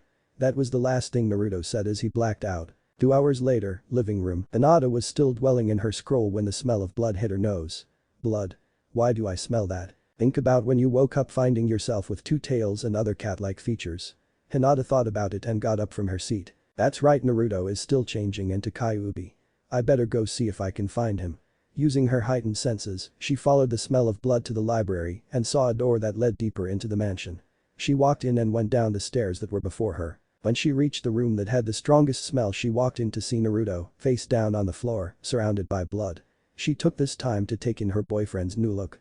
The blonde's hair now had streaks of crimson in it and on his head were 2 fox-like ears. His hands looked more like claws now and coming from the end of his spine were 9 long blonde tails with crimson-colored tips and blood stains. Hinata walked over to Naruto and flipped him over. When she saw his face, she noticed that all his baby fat had vanished and left a more handsome face. His whisker marks are more defined and his teeth that were visible were now fox-like fangs. He's even more handsome than he was before all this. Hinata. Hinata jumped at the sudden voice of Naruto. The blonde opened his eyes and revealed red eyes with a blue slit pupil. I see you're awake now, Naruto. Hinata helped him to his feet and smiled. Why do I smell blood? And a lot of it at that matter. Naruto looked around the room and saw the red liquid that he bathed in while knocked out. You may want to take a shower. After all, you wouldn't want a bloody smell on all 9 of your tails. Plus, blood does become sticky over time. Naruto nodded and the two left the room. I'll send a pack of shadow clones to take care of that mess in the morning while we go and take care of our team placements. Hinata nodded as the two walked on through the entrance to the hidden room. Naruto headed toward their room while Hinata went to gather the scrolls that were left before heading back to their room as well. Upon entering the room, she was greeted by Naruto, dressed in nothing but boxers and a white muscle shirt, with his tails failing around behind him. Yo. Hinata blushed at the sight of him but smiled. Hey, yourself, Foxy. Hinata walked over to one of the dressers and pulled out a white nightgown, bra and panties. I'll be right back. I need a shower, too. Earlier that night, Hokage Mansion. Mind telling me why you're sneaking around my house this late at night, Sasuke? Sarutobi looked down at the raven-haired boy as he glared back at the old man before him. I came for the scroll of sealing. Out of my way. The Hokage sighed and Sasuke rushed him with the intent to beat him. Too bad he got backhanded into the wall. Mizuki, I'll get you. At that moment, a squad of Anbu appeared next to the Hokage. Send Sasuke to Ibiki and tell him that I want to know who told Sasuke about the forbidden scroll. Once you find out who did, arrest that person on suspicion of treason. Go. The Anbu vanished with Sasuke and the Hokage went back into his house. Next day, Uzumaki compound. The sunlight that came through the window was irritating Naruto. He and Hinata were laying in bed in each other's arms with two of Naruto's tails tangled with Hinata's. Damn son. Naruto thought as he tried to hide his face in Hinata's neck, causing her to stir awake. Good morning Naruto. She slowly opened her eyes to gaze in Naruto's. Did I wake you up? Hinata just smiled and tried to climb out of bed, but Naruto held her tighter. 5 more minutes. Naruto, we need to get up now or we'll be late. I don't know about you, but I would rather be there on time. It's 8:30 right now. Naruto groaned but let her go. Hinata giggled at him and walked over to the dresser. Let's go. We can make fun of the others. Naruto got out of bed and went to get his own clothes. And don't forget to put the henge on. We don't need to start a panic. As much as I would like to. Naruto muttered while walking to the bathroom. I'll change in here. After getting change and putting on their henge, Naruto and Hinata made their way to the academy with haste, must due to Naruto not wanting to hear any complaints from the villagers about what he did to the Uchiha or about him being the Kyuubi, which really wouldn't be so bad now that he really was the nine-tailed fox. When they reached their classroom, they were greeted by either a glare, which were mostly by Sasuke's fangirls and Kiba, or simply ignored. Naruto, however, was greeted by Sakura and Ino yelling directly in his face. What did you do to Sasuke, you dead last?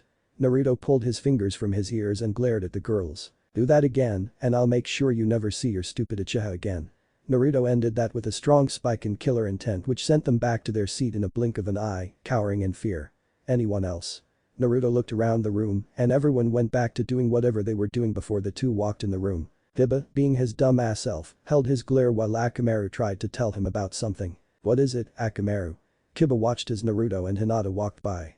The dog whimpered something and Kiba looked confused. What do you mean Naruto smells like a fox? Are you sure you're okay Akamaru? Yesterday you said Hinata smell like a cat. Both of them are human. Akamaru barked and Naruto smirked. You should listen to that mutt of yours, mutt boy. Kiba turned to face Naruto and Hinata and found them both smirking at him, baring fangs. What the hell? Shut up dead last. You just got lucky yesterday. There's no way you passed unless you cheated. Just as Naruto was about to yell back at the dog user, Iruka walked into the room holding a clipboard. Alright everyone, before I get to the team placements, I want to say congratulations on graduating from the academy. It's been a pleasure teaching all of you. Now, after I call out the teams, you are to be dismissed for 1 hour and then you will return here and meet your instructors. Team 1 is ... Team 7 is Kiba and Yuzuka, Shino Aburam and Sasuke Uchiha. Ino and Sakura groaned that they weren't with Sasuke, who entered the room after Team 3 was announced. Team 8 is Ino Yamanaka, Choji Akimichi and Sakura Haruno. Team 9 ... Team 10, Naruto Uzumaki, Hinata Hyuga and Shikamaru Nara. Naruto smiled at Hinata who smiled back. After the final team was announced, everyone left the room and went out to lunch. Naruto, Hinata and Shikamaru decided if they were going to be on the same team then why not learn a bit about each other. By the time they got back to class, they had all came to know what the others put up with, from Hinata's father being a power-obsessed maniac to Naruto's hate from the village. So that's why you always did so bad on the tests and such. No one liked you enough to help you, and they even put a genjutsu over the written tests so that you would fail without know that all questions were different from the original test. I swear these people can be troublesome. Shikamaru stated as the three of them took a seat back in the classroom. Yeah. I've had to put up with a lot of shit from this village, but now, I don't care what they think of me. The room started to get filled with all the teams and Iruka walked in with all the instructors. Naruto noticed a change in the instructors, Anko was there instead of Asuma. This ought to be interesting. Anko stepped forward. Team 10, come with me, brats. Team 10 got up from their seats and walked out of the academy with Anko. Hinata walked up to Naruto and whispered in his ear. I thought Asuma took care of Team 10. How did we get Anko? Asuma is lazy and didn't do anything but teach strategy. Since we are put with Shikamaru, the biggest and laziest genius in our class, the Hokage need to put us with a Jonin that knew strategy and would teach combat. Asuma only specializes in strategy. Anko specializes in both. Hinata nodded her understanding and looked back to where Anko was taking them. It was a huge fenced-off forest. Both Naruto and Hinata recognized it as Training Area 44, the Forest of Death. Welcome to Training Area 44. Otherwise known as the Forest of Death. Now, the reason we are here is because this will be our training ground for the time we are a team. Now, let's get to know each other. I'm Anko Mitarashi. I love Dango. I hate a certain someone but he's not important, somewhere Orochimaru sneezes, but I also hate people that underestimate me or my team. My hobbies are eating dango and torturing the prisoners with a bicky. My goals are not really important. Alright, blonde. You're next. My name is Naruto Uzumaki. I love Hinata and I like learning and creating new jutsus. I also like foxes. I hate people who hate people for something outside their control and teachers who teach one student over another. My hobbies are training with Hinata and learning new jutsus. My dream is to find my sister and bring her home. Anko looked confused but shook it off. Alright, Hyuga-sama. You next. Hinata looked over to Anko and smiled. My name is Hinata Hyuga. I love Naruto and Dango. I hate people that hate Naruto and I also hate my clan. My hobbies include making medicine, cooking and training with Naruto. My dream is to be a medic ninja. Anko clapped and turned her attention to Shikamaru, who was laying on his back, staring at the clouds. Your turn, lazy. Shika sat up and muttered how troublesome this was being. My name is Shikamaru Nara. I like strategy-based games, such as chess. I hate doing troublesome things and fighting women. My hobbies are cloud watching and playing said games. My dream is to be the best strategist in Konoha. Anko nodded and all attention was turned back to her. Alright, now that is said and done, I need all of you to come here at 9 o'clock. We have to go through a survival exercise to see if you have what it takes to be ninja. The exams you took in the academy only show that you have the skills, now we need to see for ourselves how good you are. Any questions? The team shook their heads. Then dismissed. Anko vanished and the other three walked back into town. Naruto, in my scroll in Nibi's, there should be something to both of your likings. Forgot all about it until just now. Naruto looked over to Hinata, who was looking back at him. She nodded and the two left after saying bye to Shikamaru. Uzumaki clan house. Naruto came down the steps holding two scroll. He handed one to Hinata and opened the one that he had. With Kyuubi directing Naruto and Nibi, Hinata, the two can across the kanji for fox and cat. When they spread blood on the kanjis, two scroll appeared. I get what these are. They're summoning scrolls for foxes and cats. What you do is sign your name and blood and leave a handprint of the hand you used to summon them. Watch. Naruto opened the scroll and signed his name and blood along with a handprint of his right hand. Hinata followed his example and did the same. They went out back to the training ground that was there and Naruto, following the seals told by Kyuubi, summoned a giant 8-tailed fox with black fur and eyes like the Kyuubi. What the hell? Who summoned me? The fox looked down at Naruto and snarled. Who the hell are you? Did you summon me, human? Yes, I did. I am Naruto Uzumaki. I am also the 9-tailed fox, Kyuubi. The fox bared its fangs at Naruto. Do not joke around with me, human. We know the Kyuubi was sealed away, but never would he give his power to a human. Naruto formed a hand sign. Release. The hinge that Naruto had on vanished and the fox's growling stopped as it backed away. You weren't lying. How did you become the new Kyuubi? Kyuubi was sealed inside me after my birth. He went on a rampage, and my father stopped him and sealed him to me with the sacrifice of his life. I see. I am Kitsune. Who is the girl? She smells of cats. Hinata released her hinge and walked over to Naruto. I am Hinata, the new two-tailed cat. Nibi was once sealed inside a kunai after fighting another of the great demons and becoming fatally wounded. I took her power to be like Naruto. The giant fox nodded and looked back at Naruto. Seeing as you are the new Kyuubi, you are also the leader of all the great demons and the Fox clan. Should you need anything, we will come to your aid. Also, Hinata-sama, you may also sign the Fox contract if the master approves. The same goes with the cat contract. You are both allowed to sign more than one contract, the humans just made up the one contract deal. Anyway, I will return home to tell the clan of our new leaders. By your leave. The fox vanished and Naruto looked over to Hinata. Do you want to sign, Hinata? Hinata nodded and signed Naruto's contract. She then signed her own contract and summoned a large one-tailed blue cat. You called. Wait, why do you two have tails? Two nonetheless. Naruto and Hinata repeated their stories and the cat nodded its understanding. I see, I am Nika. I will spread word of our new summoners. Farewell. Nika vanished and the two went back inside the mansion. It's a good thing the house is a little ways away from the village. If they would have saw Kitsune, they would have thought Kyuubi returned. Well, I don't know about you, but I'm going to study up on some of my family's scrolls. I did take more than one. Naruto nodded and kissed her cheek before she ran off into the large house. Naruto headed to the secret room to start on some of the jutsus in there. Wow, took a while, but I finally finished the chapter. As for Hinata's second bloodline, I have decided, with your help of course, that she will get the dragon bloodline. Now, on to new business. I have a plan as to what I will do in the Chunin exams, but I need to know something. Should I or should I not make this story a harem story? The poll will go on till the second part of the Chunin exam. A new teacher and a punishment. Where is she? Hiashi was not having a good day. First the council was arguing about letting the demon become a ninja, and now his eldest daughter hasn't come home for dinner for the second time. In fact, he hasn't seen her at breakfast either. Did she get herself kidnapped again? Hiashi walked down the hall to the Hokage's office to see Sarutobi about this. The third secretary let him on through. "Ah, Hiashi. What may I do for you?" Sarutobi motioned for him to sit and Hiashi did just that. "I was wondering if you can tell me where my daughter is. She hasn't been home for 2 days and I want to know where she is." The old man sighed. "Have you asked any of her friends, Hiashi? Or even her teammates Naruto Uzumaki and Shikamaru Nara?" When Hiashi heard teammate and Naruto in the same sentence, his face showed great amounts of anger. "You put my daughter with that thing. Naruto is not a thing, Hiashi. You best remember that." Hiashi smirked. "Then how about Demon? You called?" The two adults turned to see Naruto standing right next to the window. "Hiashi Hyuga, nice to see you. Oh, and to answer your question, Hinata's fine. She's just been training at my father's compound. She's been living with me for the last 2 days. Do you need something, Naruto?" Sarutobi asked the fox demon. "Just running around the village before my test and decided to drop by." "Very well. Good luck on your test, Naruto." The shadow clone. Sarutobi thought as Hiashi looked at the place where the boy once stood, confused and Hiashi angered as well. What did he mean by his father's compound? Last I heard, that boy had no parents. The Hokage sighed and looked at Hiashi. "I'm too old for this shit." "Well, since Naruto has it out in the open I might as well tell.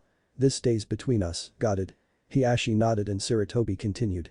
"I'll just come out and say it, Naruto is the fourth's, your teammate, son. Why was I not told this?" Hiashi sprang to his feet glaring at the Hokage, Byakugan active. "Arashi asked that I take care of him should anything ever happen to him and Riku. I was told that he died during the attack. We have yet to find Naruto's sister, Sarutobi. I know, but the council, excluding you, had me keep quiet about it when I found Arashi's scroll containing his will, as well as a note to him and Haku. You were out on clan business when we all discussed it. That still doesn't change the fact that I could have kept him from harm all these years, instead of causing it. Once again, I know. The council has destroyed all the records of the Uzumaki clan and of Riku's existence here in the village. I'll have to talk to him. I can't believe after all this time one of my charges has been right under my very nose and I did nothing. I knew he looked a lot like the fourth, but I thought like an idiot. I'm sure he may forgive you. Right now he's taking Anko's genin test." "Anko?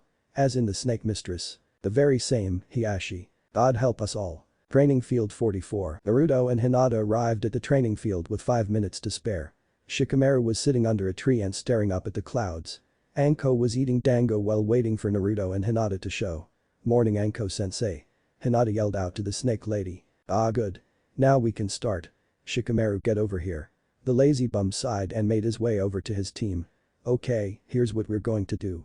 For your test, we are going to steal Kakashi's bells that he is using for his team's test. He will have 2 of them tied to his belt, so I want you 3 to get them and come back here. If he follows, lose him. Understand?" The 3 of them nodded. "Good. Because I want to prove him wrong. He thinks I can't run a good team, let's prove him wrong on that. Remember, a team is a family. Now go." Naruto, Hinata and Shikamaru ran off towards Team 7 training grounds with Naruto in the lead. Anko followed silently and undetectable to watch how this turns out. "Shikamaru, we won't be able to get those bells unless we work together. Got any plans?" Naruto called back to the shadow user. "Give me a few and I can make one. I may be lazy, but I am better at making plans. For the record, this is so troublesome. Then we'll stop here until you have that ready. We don't need them to know we're sneaking around." The group came to a stop and Shikamaru got into his thinking position. "Let's see. Naruto's an all-rounder, plus from what I heard he has the shadow clone jutsu, Hinata has her family's gentle fist, if I heard Lee's loud ranting correctly the other day." Shikamaru got up and looked at Naruto. "Okay, Naruto, can you make 3 shadow clones to take care of Sasuke, Shino and Kiba?"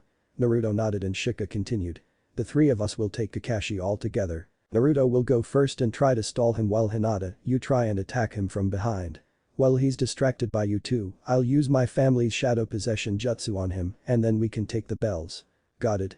Naruto nodded and made the asked clones and sent them off while they went to look for Kakashi. "Looks like they pass. But, I still got to see this. This is gonna be good." Anko jumped from tree to follow her students. Team 7 training grounds. "Kiba, let's see here." Kiba and Akamaru sat in the bushes looking over the field while Kakashi stood there reading his book. "Kiba." Kiba jumped at the voice and turned to find Shino behind him. "Come with me, I have a plan." "Sure thing, Shino. Let's go, Akamaru." The 2 vanished and went off in a different direction. Sasuke, Sasuke sat in a tree directly in front of Kakashi. He pulled out a kunai and threw it behind him. "Hey man, watch it." Sasuke turned around and found Kiba and Akamaru. "What do you want?" Shino has a plan to make sure we pass.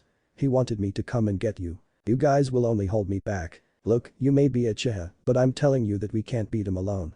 After all, you couldn't even beat the Hokage. How did you know I went up against the Hokage? Sasuke narrowed his eyes, and Kiba smiled. 1. You just told me, and 2, I guessed. Wait till my true self gets hears this. Fine, but only this once. Sasuke got up and followed Kiba. Shino, where are they? Shino was dashing through the trees looking for his team. He kept moving and sensed 2 different people's chakra, along with 2 similar chakra. One is Sasuke's and the other's is Kiba's. But whose are the other 2? Shino went towards the chakra he sensed and soon found 2 Kibas, 2 Sasuke's and another Shino.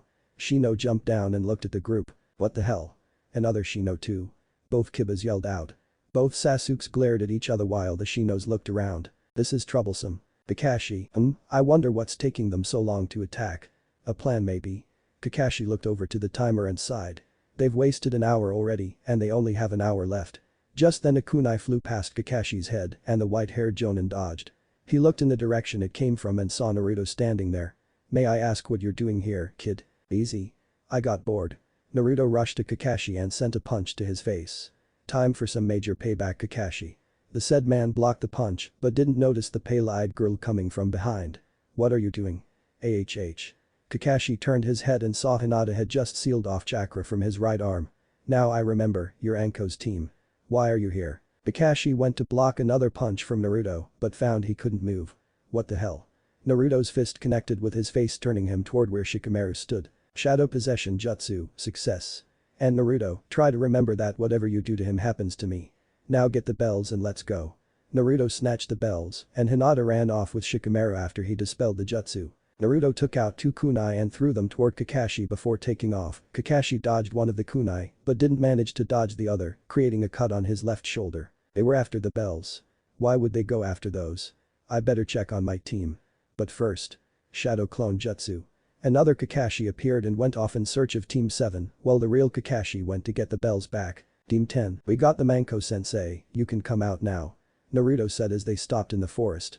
Anko dropped down from one of the many trees and smiled at her team. Good job, team. You all passed. It seems that you already knew the purpose of the test. Now, we just have to wait for Kakashi and then we'll return his stupid bells. Ah, speak of the devil. Kakashi dropped from the trees and looked up at Anko with a bored look. Anko, why did your team interfere with my team's test? Anko grinned and answered. To prove that these kids aren't the type of losers you think they are.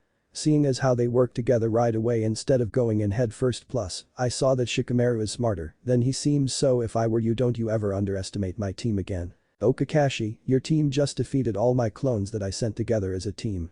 They may not have the bells, but they did work together. Naruto was trying to hold back a laugh that was trying to escape.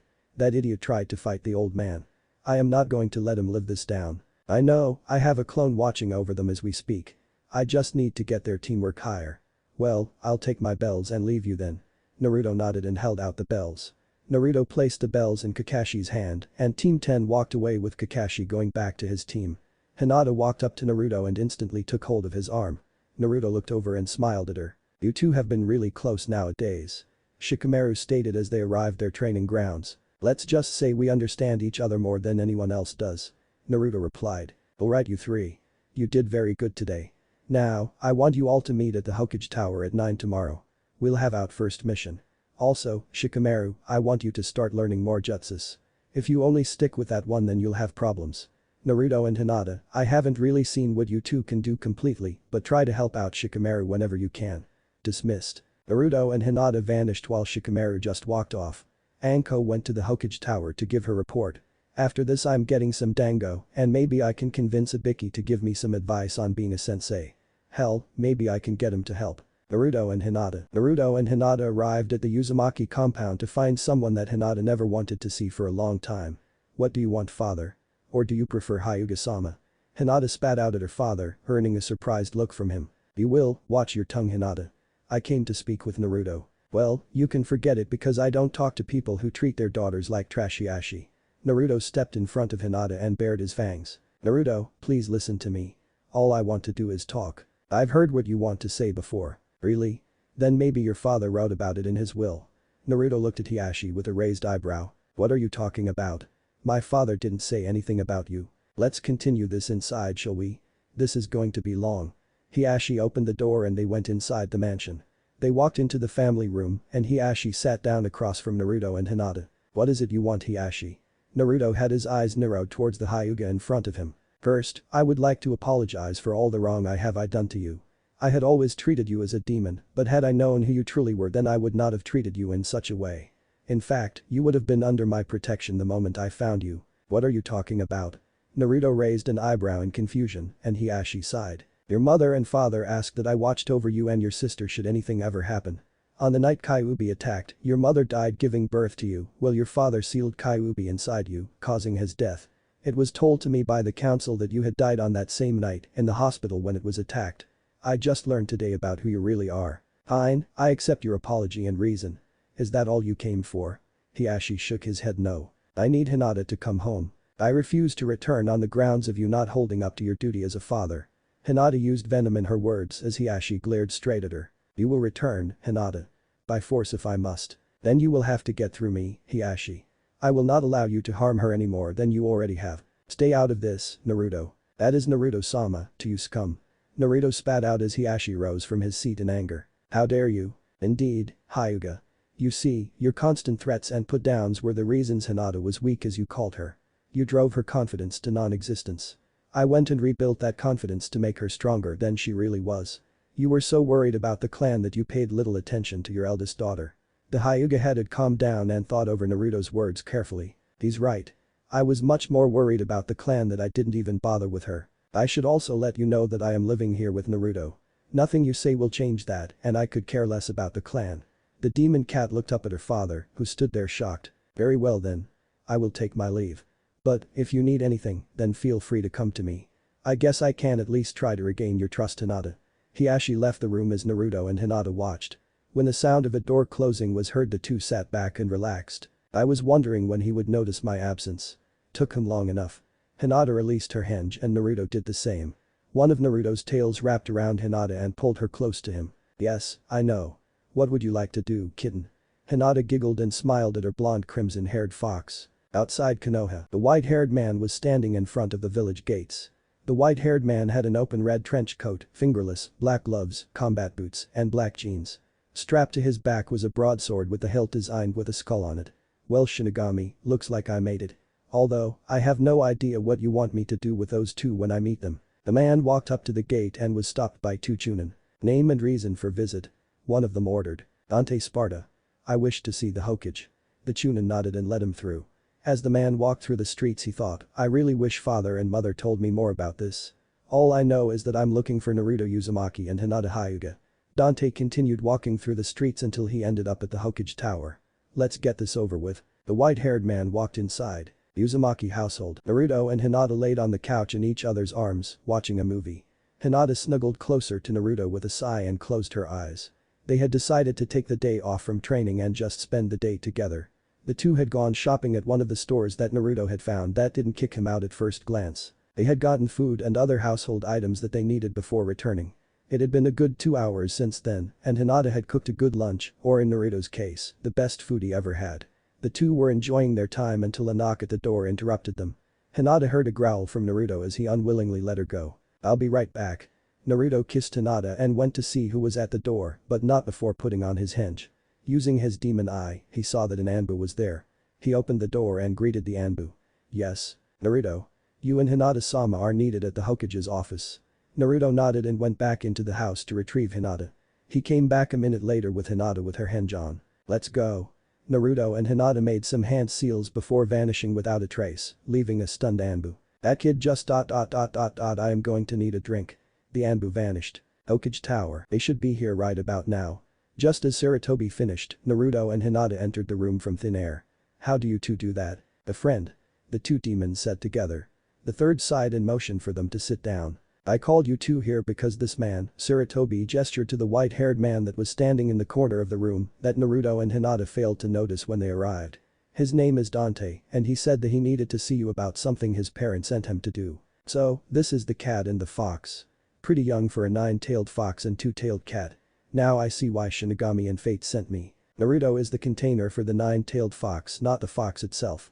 As for Hinata, I have no idea what you're talking about. She is only a girl. Shows what you know, old man. Naruto and Hinata thought as Dante laughed. You sure, Sarutobi? After all, they made a very risky choice in what they did to get the power they have now. Hinata and Naruto raised an eyebrow, while the Hokage looked just plain confused. What do you mean, Dante? I mean that Naruto and Hinata don't belong in this timeline that has been created. These two came from the future. Naruto and Hinata flinched and looked at Dante in fear. How does he know? Naruto thought as he and Hinata back up. What do you mean? They used a time travel jutsu that was forbidden among demon by the Shinigami and Fate. My father and mother work under them and found this out. In other words, they broke the demon laws that Fate created. Naruto questioned Kyuubi about this and got his answer. The only reason I did this was so you two could get better lives. I knew it was against our laws, but I only did it for you two. Either you are crazy or I am just plain old. Sarutobi rubbed his forehead. This turned out to be giving him one big headache. Well, I need to summon my father to pass judgment on these two after hearing what they to say. Dante went through several hand seals, most unknown to the three Konoha ninjas, and watched him slam his fist to the ground. Devil summoning. The Great Sparta. In a loud blast of smoke, a figure stood in the smoke. Looking similar to Dante, only older and a very, very formal. He wore what looked like a jet black suit and had a very large sword on his back. You called, son? The man asked as Dante just leaned up against the wall. Yeah, here are the two Fate and Shinigami we're talking about. The white-haired man turned to the two demons and glared. So, this is Naruto the nine-tailed fox and Hinata the two-tailed cat. My, are you in a lot of trouble? You better start explaining why you came back to this time. Oh, and just so you know, my name is Sparta. I am the devil demon leader. Not even Kyuubi stands against me. Naruto and Hinata gulped. And take that henge off. You might as well show the Hokage what you are. The two did as they were told and Sarutobi felt like he was going to have a heart attack. There stood Naruto and Hinata with tails, ears and claws. Now, start explaining. Where would like us to start, Sparta-sama? Hinata asked nicely. How about the reason for your time travel? Naruto nodded and started talking. The reason was so we could try to have a better future than what we would have if we stayed. I was banished from the village and Hinata's father treated her like shit. She also had a messed up chakra system after fighting her cousin during the Chunin exams. Orochimaru attacked and killed Sarutobi with the use of his Kinjutsu that summoned the first and second Hokages and almost the fourth, and also the grass-long sword. I lost my sister to Kakashi when we went to Wave, and later on I lost Sasuke thanks to that damn snake Sennin. A month after returning to Konoha from gathering Tsunade to become the fifth Hokage after the old man's death, Sasuke left the village and I went to get him back. I did get him back and everything went from hell to oblivion. I was tried after bring the Uchiha back and was thrown out.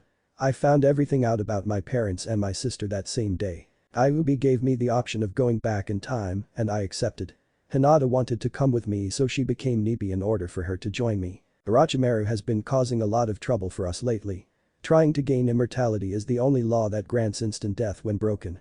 You are found and kill, no trial. Sparta stated. Sir, I understand what we did is mostly wrong, but all we wanted was a better life. Life then sucked for us both. Naruto was hated and I was put down for my weakness after my mother died. Hinata told the devil. Very well, I understand this, but you both must still be punished.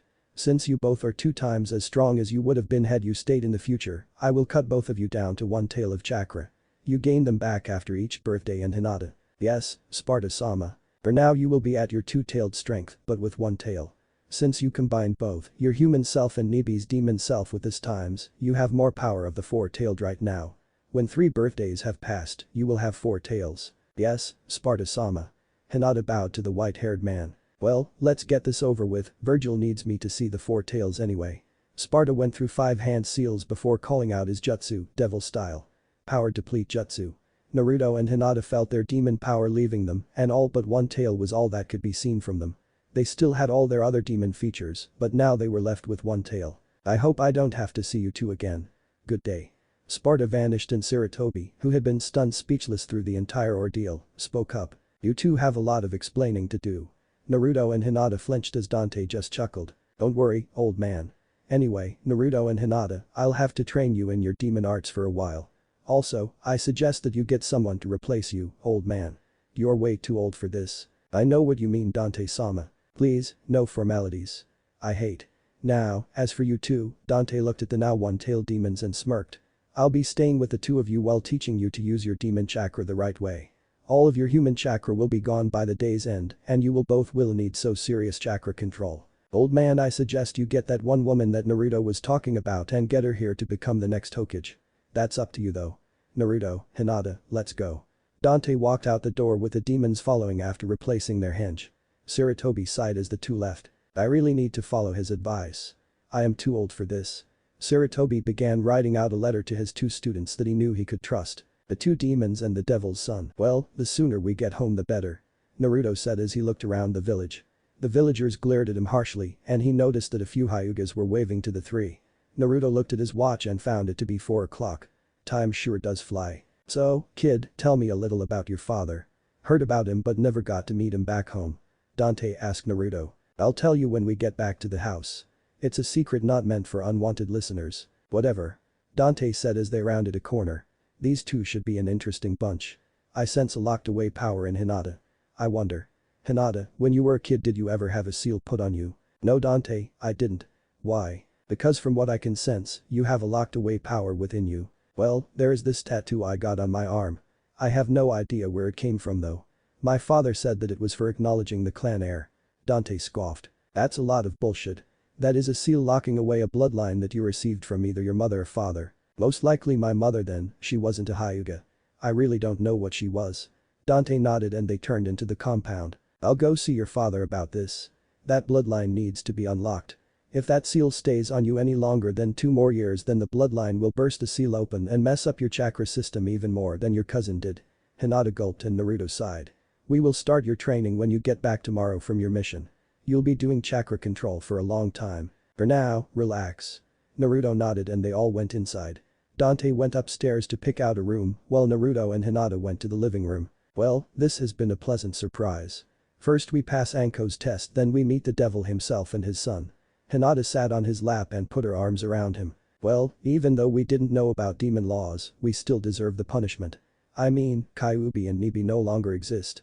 We took their places so in turn we take their punishment. Yeah, I guess. Now, let's watch the rest of that movie.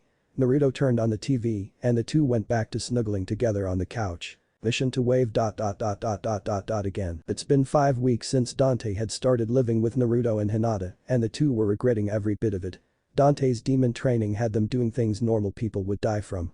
For their chakra control, Dante had them balancing with one finger on kunai points, senbon and other pointy, sharp objects for hours on end. Dante had told them that a woman by the name of Genkai used this on her last student to get him to control his spirit energy better and it worked. Naruto and Hinata were both amazed that someone could actually do this. It took them a week for the kunai, but when it came to the senbon, Naruto's demon healing came in handy because 5 minutes into his first try, he lost control and the needle went right through his finger and he fell headfirst to the ground, breaking his nose. Hinata got it pretty fast due to her being trained around chakra control all her life. Speaking of the new demon cat, Hinata had gotten the seal that was placed on her when she was born removed. When Dante questioned Hiashi about it, he and the clan head had a field day with the clan elders. Flashback, may I help you sir? Hiashi sat in his office as a white-haired adult walked in. Dante took a seat without any offer which made the Hyuga head a little angry. The name's Dante. I am training Naruto and Hinata as their personal sensei. I have noticed a suppression seal on Hinata and I want to know why she has it on her. Hiashi raised an eyebrow to this and asked his own question. Where exactly was this seal? On her right arm? Yes, it was. Hiashi slammed a fist on his desk. I knew it.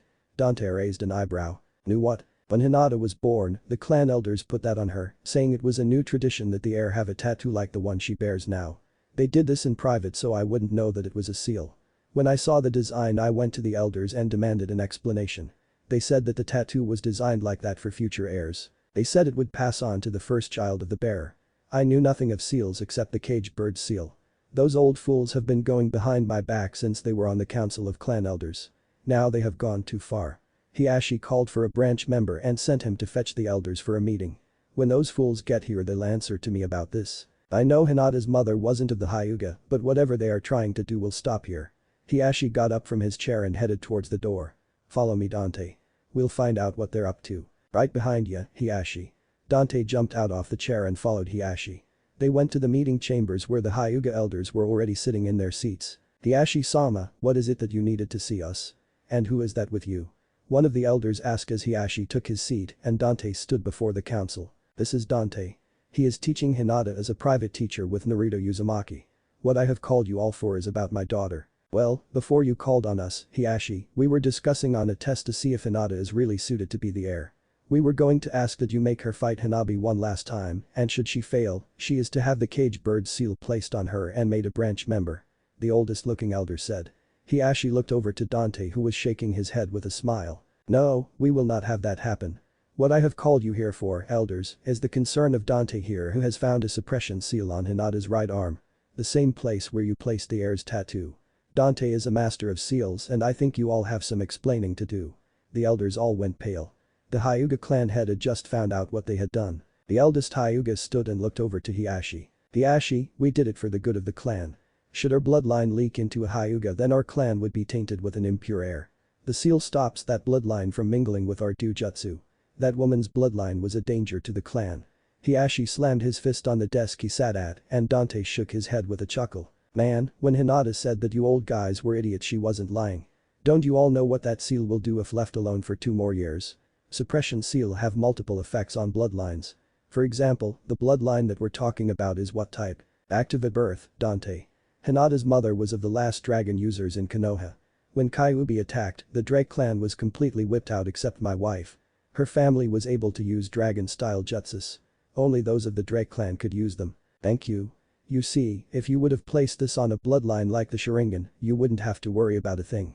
Since you put this on an at-birth bloodline, the seal becomes a time bomb for chakra coils. In other words, all that needs to happen is for the bloodline to grow too strong to where it would break the seal, causing the chakra system great strain, and then it would break apart. This would cause the person to lose the ability to use chakra and even death. Luckily, this only happens if the seal isn't taken off. I already took the liberty of removing it before any harm could befall Hinata. The Hyugas all heard this, and all but Hiashi were pissed. You dare interfere with our clan's business? One elder yelled out. Yes I do. I'm a very daring man. Considering I skydived without a parachute off Temen Nagru, rode on a live missile, and a whole bunch of other crazy stuff. After all, I'm her sensei, so of course I would. Hiashi rose from his seat and turned to the elders. This is the final straw. I have had enough of you all going behind my back trying to run this clan.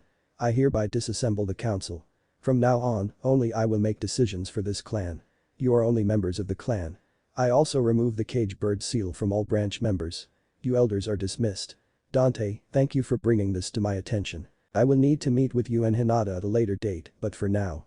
I have work to do in making this clan what it should be. Dante smirked and vanished without any trace of being there. Then flashback, Hinata and Naruto right now were on one of their team missions in the forest around Konoha. It was the one that made Naruto lose his mind after doing it so many times. The Fire Lord's wife's cat. Alright, brats. Report. Anko whispered through her comm. Naruto was the one to respond. The damn target is about 10 meters away from my location, sensei. Anko sighed at the blonde's choice in words. But he had a right, they had done this mission 10 times already, and the entire team was getting pissed, but as for our demons, they were beyond pissed. Anko-sensei, after this mission is over, we better not have to chase this cat again. If we do, I'm gonna ... Naruto, calm down. I know that you 3 are tired of chasing this cat, and I am too. After we catch it this time we'll ask for a high one. Now calm down and wait for Hinata and Shikamaru. Anko hissed through the comm. Fine. Naruto growled as he waited behind the tree. Hinata and Shikamaru dropped down from the treetops behind the trees next to Naruto's. Hinata, can you snatch her? I might accidentally kill the cat. Hinata sighed and nodded. Ora, here kitty. Come to Hinata. The small cat in the bushes jumped out over to Hinata and was picked up by the cat demon. We got her, Anko-sensei. Let's go return her. The cat in Hinata's arms hissed and jumped on Naruto's face and started scratching the life out of him trying to get away. Hinata's anger got the best of her, no one scratches her Naruto. Tora. The cat felt killer intense scent from the Hyuga and stopped its scratching. Naruto picked Tora up by the scruff of her neck and they went back to their sensei. How in the world do you keep getting that cat without so much as a fuss? Shikamaru asked as they came to where Anko waited. Hinata smirked as Naruto smiled. Hinata took Tora from the fox demon. I have a thing with cats. Shikamaru just shrugged and they all went to the Hokage tower. There, the Fire Lord's wife waited and they handed the cat over. Before Hinata handed Tora over, she whispered something in the cat's ear. Naruto caught it and chuckled. Here is your cat, ma'am. Hinata gave the cat to the Lord's wife who started to strangle it, paid the mission fee and left. They all turned their attention to the Hokage. Okay, your next mission is clean the river, help move a Konoha citizen, and ... No. Tora, come back. Audible growls were heard from Hinata and Naruto as the Hokage sighed. Retrieve the Fire Lord's wife's cat, Tora. Anko stepped up and shook her head. At this time, Team 7 decided to enter the room and the genin of Team 7 glared at Naruto. Okage-sama, with all due respect, if we go after that cat one more time, I'm afraid that Naruto and Hinata might accidentally harm the cat. Might I ask for a C-rank mission? These missions are very dull and these kids need something to keep them on their feet. The Hokage nodded and handed them a C-rank scroll. Very well, Anko. In fact, Team 7 will accompany you. Is that alright with you, Kakashi? Kakashi nodded and replied. Yes, Hokage-sama. I feel that my team is ready for a more challenging mission. Very well. Haruka, send him in. Haruka, who was sitting by the Hokage, left the room and came back 2 minutes later with an old man drinking a bottle of sake. These brats are supposed to protect me. They look like idiots. Especially the blonde-haired one. He looks like he'll just slow everyone down. Sasuke and Kiba smirked at the old man's words. Don't worry, sir. Just ignore the blonde idiot. I'm more capable than he is. He couldn't even beat a newborn. Sasuke taunted Naruto and Kiba jumped in. Yeah, me and Akamaru would make him look like a toddler. Sasuke and Kiba's words didn't sit well with Naruto and Hinata. The two vanished from view. Hinata reappeared with a kunai at the client's neck and Naruto appeared between Kiba and Sasuke with a sword in one hand at Kiba's neck and a kunai in the other hand pressed against Sasuke's neck. 1. Don't underestimate me.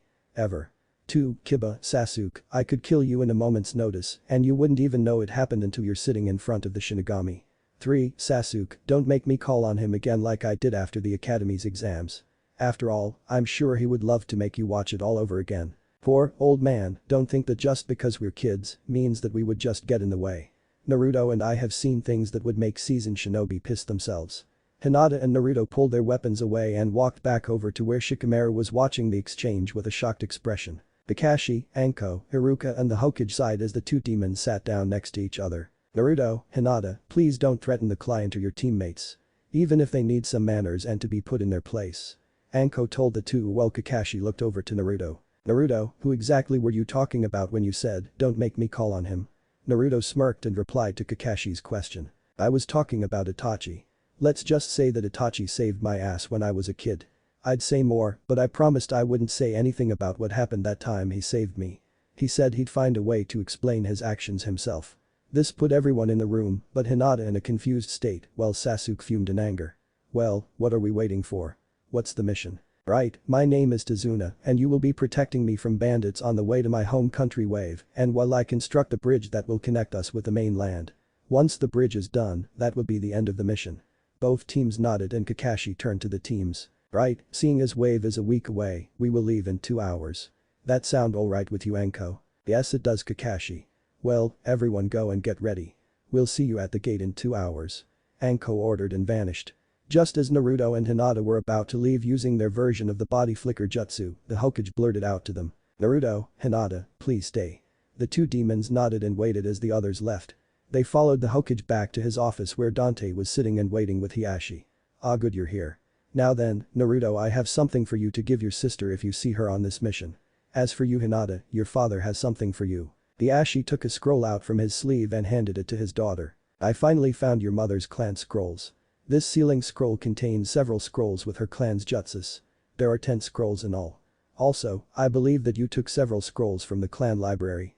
Please return them, I need to teach your sister and I really need those scrolls when you're done. I called you two here, Dante-sama, Hiashi, because we need to get some things straight. As for Hinata and Naruto, they have a mission to Wave. Dante, I was wondering if you would like to accompany them on their mission.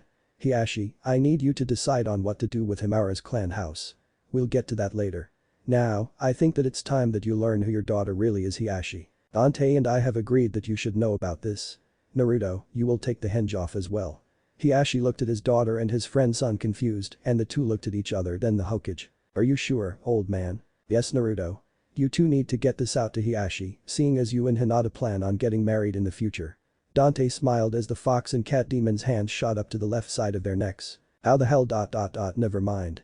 Fine, but Hiashi, you have to remember that we are and always will be who we are. Naruto told the Hyuga head. Hiashi nodded and watched as smoke surrounded Naruto and Hinata. When it cleared, Naruto and Hinata were in their half-demon forms with a new addition. Both had a bite mark on the left side of their neck, just above their shoulders, and Naruto had 2 tails. Hiashi's eyes widened. What ... what is this? Hiashi got up from his chair and watched as Naruto's tail wrapped around Hinata's waist. We became demons. I became Kyuubi, Hinata became Nibi, the two. I know who Nibi is. But, why? I had no choice in the matter. I would have become Kyuubi when I reached the age of 17. I just speeded up the process. Hinata chose to become a demon. Also, Hiashi, we came from a different time. About a year from now, to be exact. What? Hiashi was becoming even more confused and worried. Don't worry, father. I chose this so I could be with Naruto. We used a time travel jutsu only known to demons so that we may try to obtain a better life. Right now, we have that life. Well, mostly. About a week after we arrived in this time, Dante, who is half demon, had come on the accounts that we committed a crime. Time travel was banned by the Shinigami and fate, so his father had passed judgment on us. Originally, I was powerful enough to be a 4-tailed demon, even though I only had 2 and Naruto, I believe was powerful enough to be a 18-tailed demon, even though he had 9 tails, am I right Dante-sensei? Yes, Hinata you're right. Dante nodded from his seat. Hiashi sat back down in his seat and let all this information process. Why come back to this time though? Why not just find a new place to live? Hiashi asked as Naruto took a seat with Hinata. Well, I was about to before Kyuubi suggested time travel. My plan was to go to Wave, start a village there and live happily ever after with Hinata. But, something changed that, namely, I found my sister, but she was already dead. How do I know? My sensei in that time killed her. She died protecting the one person that took care of her when she was hunted down for one of my clan's bloodlines. The ice bloodline. That's not all, father. You know when you came over to the house and Naruto was pretty pissed at you without much effort. Hiashi nodded and Hinata continued. Well, in the time we came from, Sasuke Uchiha and ran away from the village to gain power from Orochimaru. When Naruto returned with him, Sasuke was badly injured and Naruto was covered with blood. The village thought that Naruto had beaten the Uchiha to near death and then a week later, he was tried and banished from the village, all because he had to hurt Sasuke to bring the bastard back. You were the one who pulled the trigger. Hiashi hung his head. I'm glad things are different. If that would have happened again I probably have done the same thing. So, what made you leave the village then? Hinata took a breath before explaining. I wanted to go with him and then you were arrested for telling me about Kyuubi being sealed inside Naruto and I had ordered that the caged bird seal be removed from the Hyuga clan permanently. The god aim had sentenced you to have the seal put on you and I was the one that would have put it on, but Naruto and I came back in time to get a better life. Hiashi shook his head. Well, I guess I would have deserved it. One more thing before I leave though, what's with the bite marks on your necks? Naruto and Hinata blushed as Dante just laughed at the way they looked. Well, Hiashi. That is the way a demon chooses a mate or wife if you want to call it that. They did that 2 weeks ago. During the night. I'm sure Jiraiya would have loved to use it as research for his books. At least they didn't go too far, only to a make-out session. Dante smirked as the 2 demons' faces got redder. I shouldn't have asked. Well, as long as they wait until marriage then fine with me. They don't need kids at this age. Well, I best be off. I must say though, this is way too much information. I'm going home and going to bed.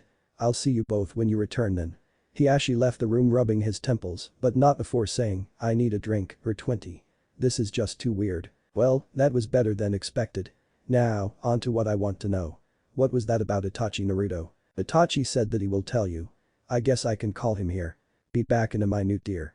Naruto went through some seals and did his lunar sight, sending him and the Hokage to the lunar forest. Welcome to one of my many worlds.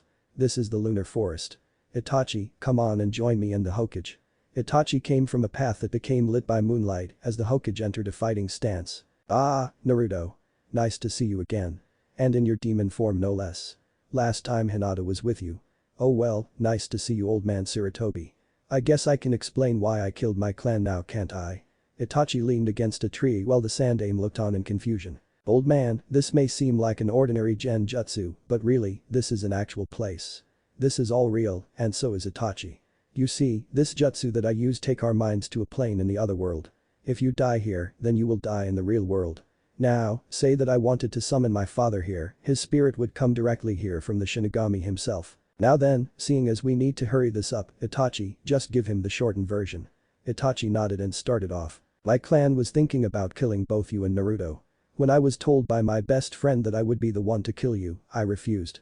He then attacked me and I killed him, gaining my Mangekyo Sharingan.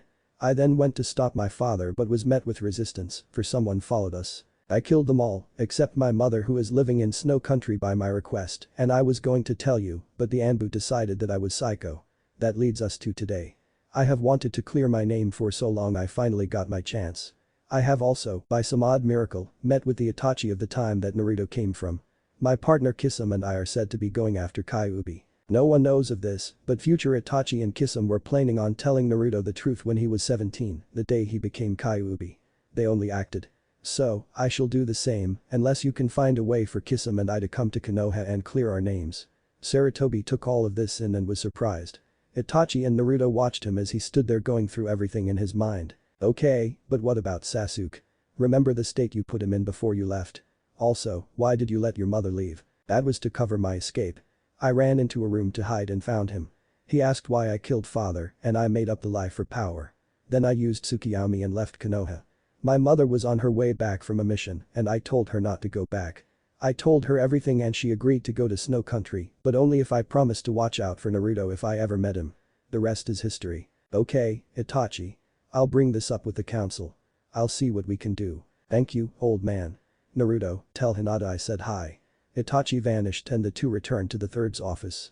The Sandaime rubbed his temples. I am too old for this. Tsunade is coming though. She said she'd be here around the Chunin exams. Naruto smiled. Cool. Well, let's go get ready for wave ... again. Naruto was about to use the body flicker but was cut off when the Hokage threw a scroll to him. Berhaku should you see her. Also, I do believe that Jiraiya is in the area around wave. If you see him, tell him to get his perverted frog-loving ass back to Konoha. Will do old man. All three demons vanished in thin air and Sarutobi pulled out a bottle of sake. I'm turning into my old student. Oh well. Konoha gates. Teams 7 and 10 were waiting on the village's demon trio while Kakashi read his book and Anko was glaring at the bastard. Kakashi, if you don't put that away I'll make sure to tell Rin when I next see her that you read them. You know how she is about perverts. Kakashi's one eye widened and he quickly put the book away, muttering curses at Anko. Where's the two lovebirds at? They should have been here by now. Kakashi asked. Anko just shrugged. They had a meeting with the Hokage. He stopped them and he called them to his office just as I was leaving the room. Shikamaru stated lazily as he read over a shadow jutsu scroll that Naruto had given him to study, probably being told not to screw up. Sasuke was met with a fist to the face that came from nowhere. Was that really necessary, Shikamaru? Shino asked. It was to me. No wonder Naruto beat the idiot. Sasuke just keeps putting him down just because he and Itachi. Why, oh why did we have to get put on this mission with him? He's just so troublesome. Shika asked as he rose a shadow wall to block a kick that Sasuke had sent at him. Sasuke, either stop now or I will make you stay and do tier rank missions until we get back and trust me. The Hokage will allow me to do it and will make sure you do them. Anko stated as Sasuke was about to kick again. She's right, cockatoo head.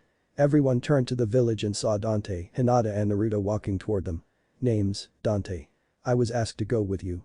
Dante had an eye and Rudra on his back while the Beowulf gear was in place. Well, let's get going and Sasuke, don't pick fights you can't win.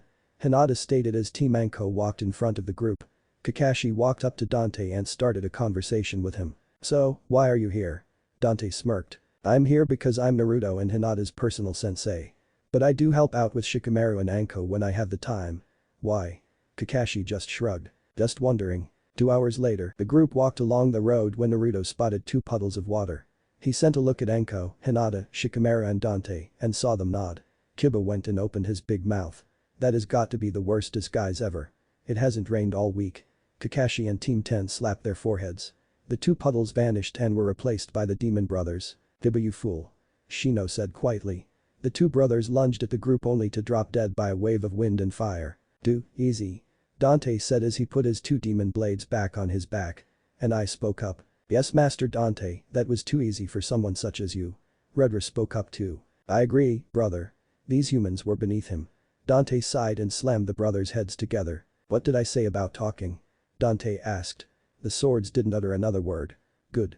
Dante turned to the group and looked to the old man. Explain, now. Everyone, except Naruto and Hinata, stood stunned that the swords could talk. What do you mean? Tazuna started sweating. Old man, just tell us the truth. Dante-sensei went to Wave last week and saw how bad it was because of Gato. Naruto stated as he burned the 2 bodies with a wave of his hand. Higher affinity? At this age? Kakashi wondered in awe. Sasuke sat watching with rage. Very well, I lied because Wave didn't have the money to afford anything higher than a C-rank mission. Gatu's been taxing us so much we hardly have any money for food. Why were you in Wave, Dante? Sarutobi asked me to check the place out. He wanted me to find someone. It was clear that Dante had lied, but only Naruto and Hinata knew that. I see. Well, what do we do? Shino asked. Continue. If you all went we will.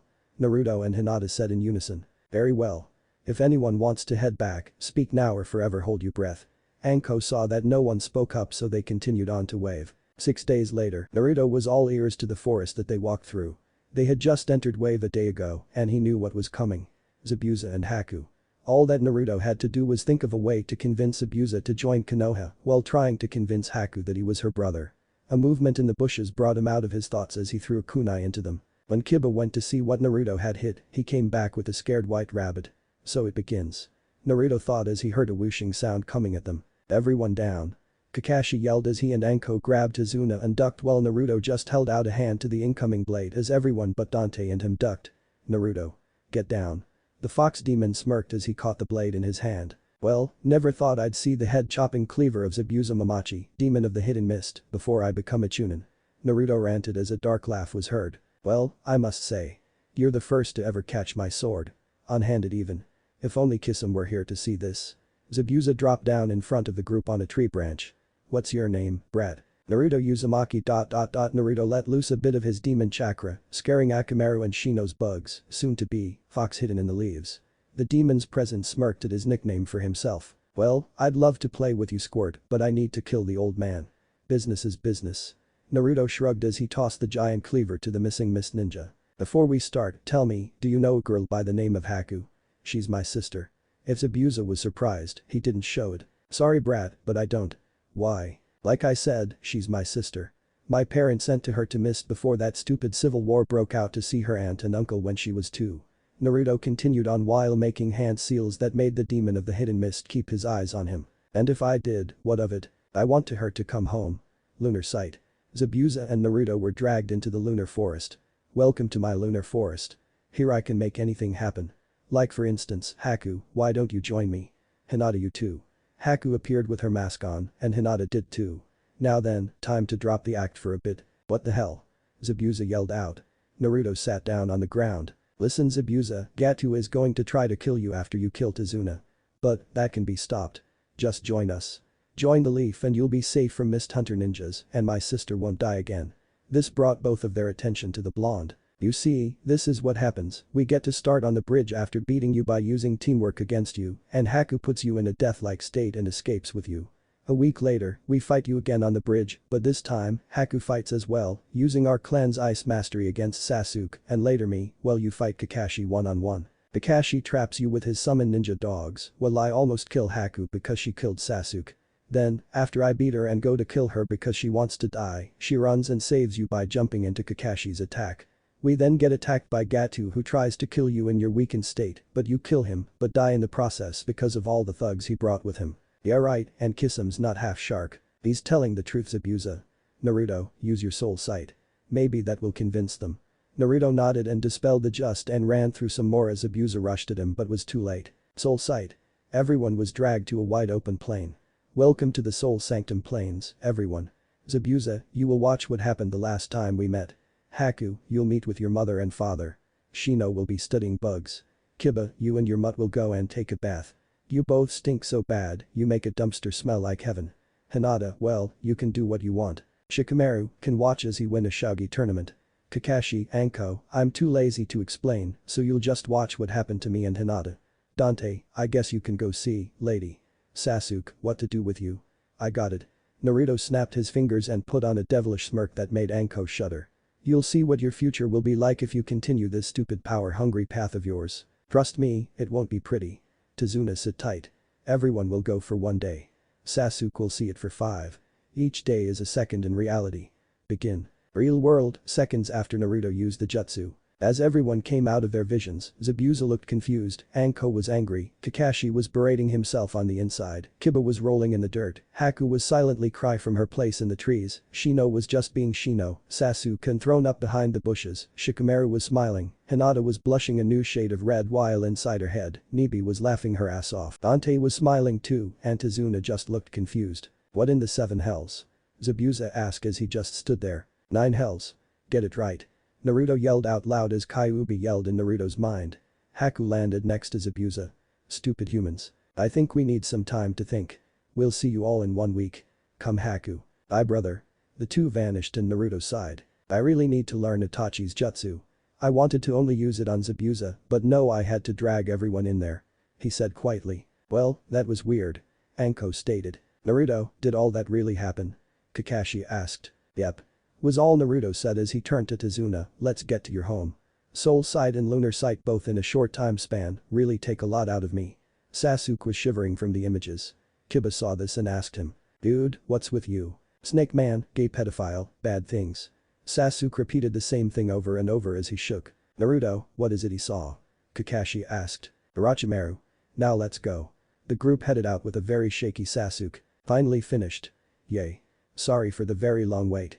Now, for those who say that I might have went too far in trying to convert Zabuza and Haku to Naruto's side, that is something that I didn't really count on doing, but I really wanted to get this chapter up, so I changed my plans. Next chapter, fight at the bridge and meeting with Shukaku. What if Naruto would release council bashing Naruhina? Thanks for watching my video till the end. If you enjoy this content, then do consider subscribing to my channel and leave a like if you guys need the next part, comment down, and thanks for watching the video and see you guys in the next video.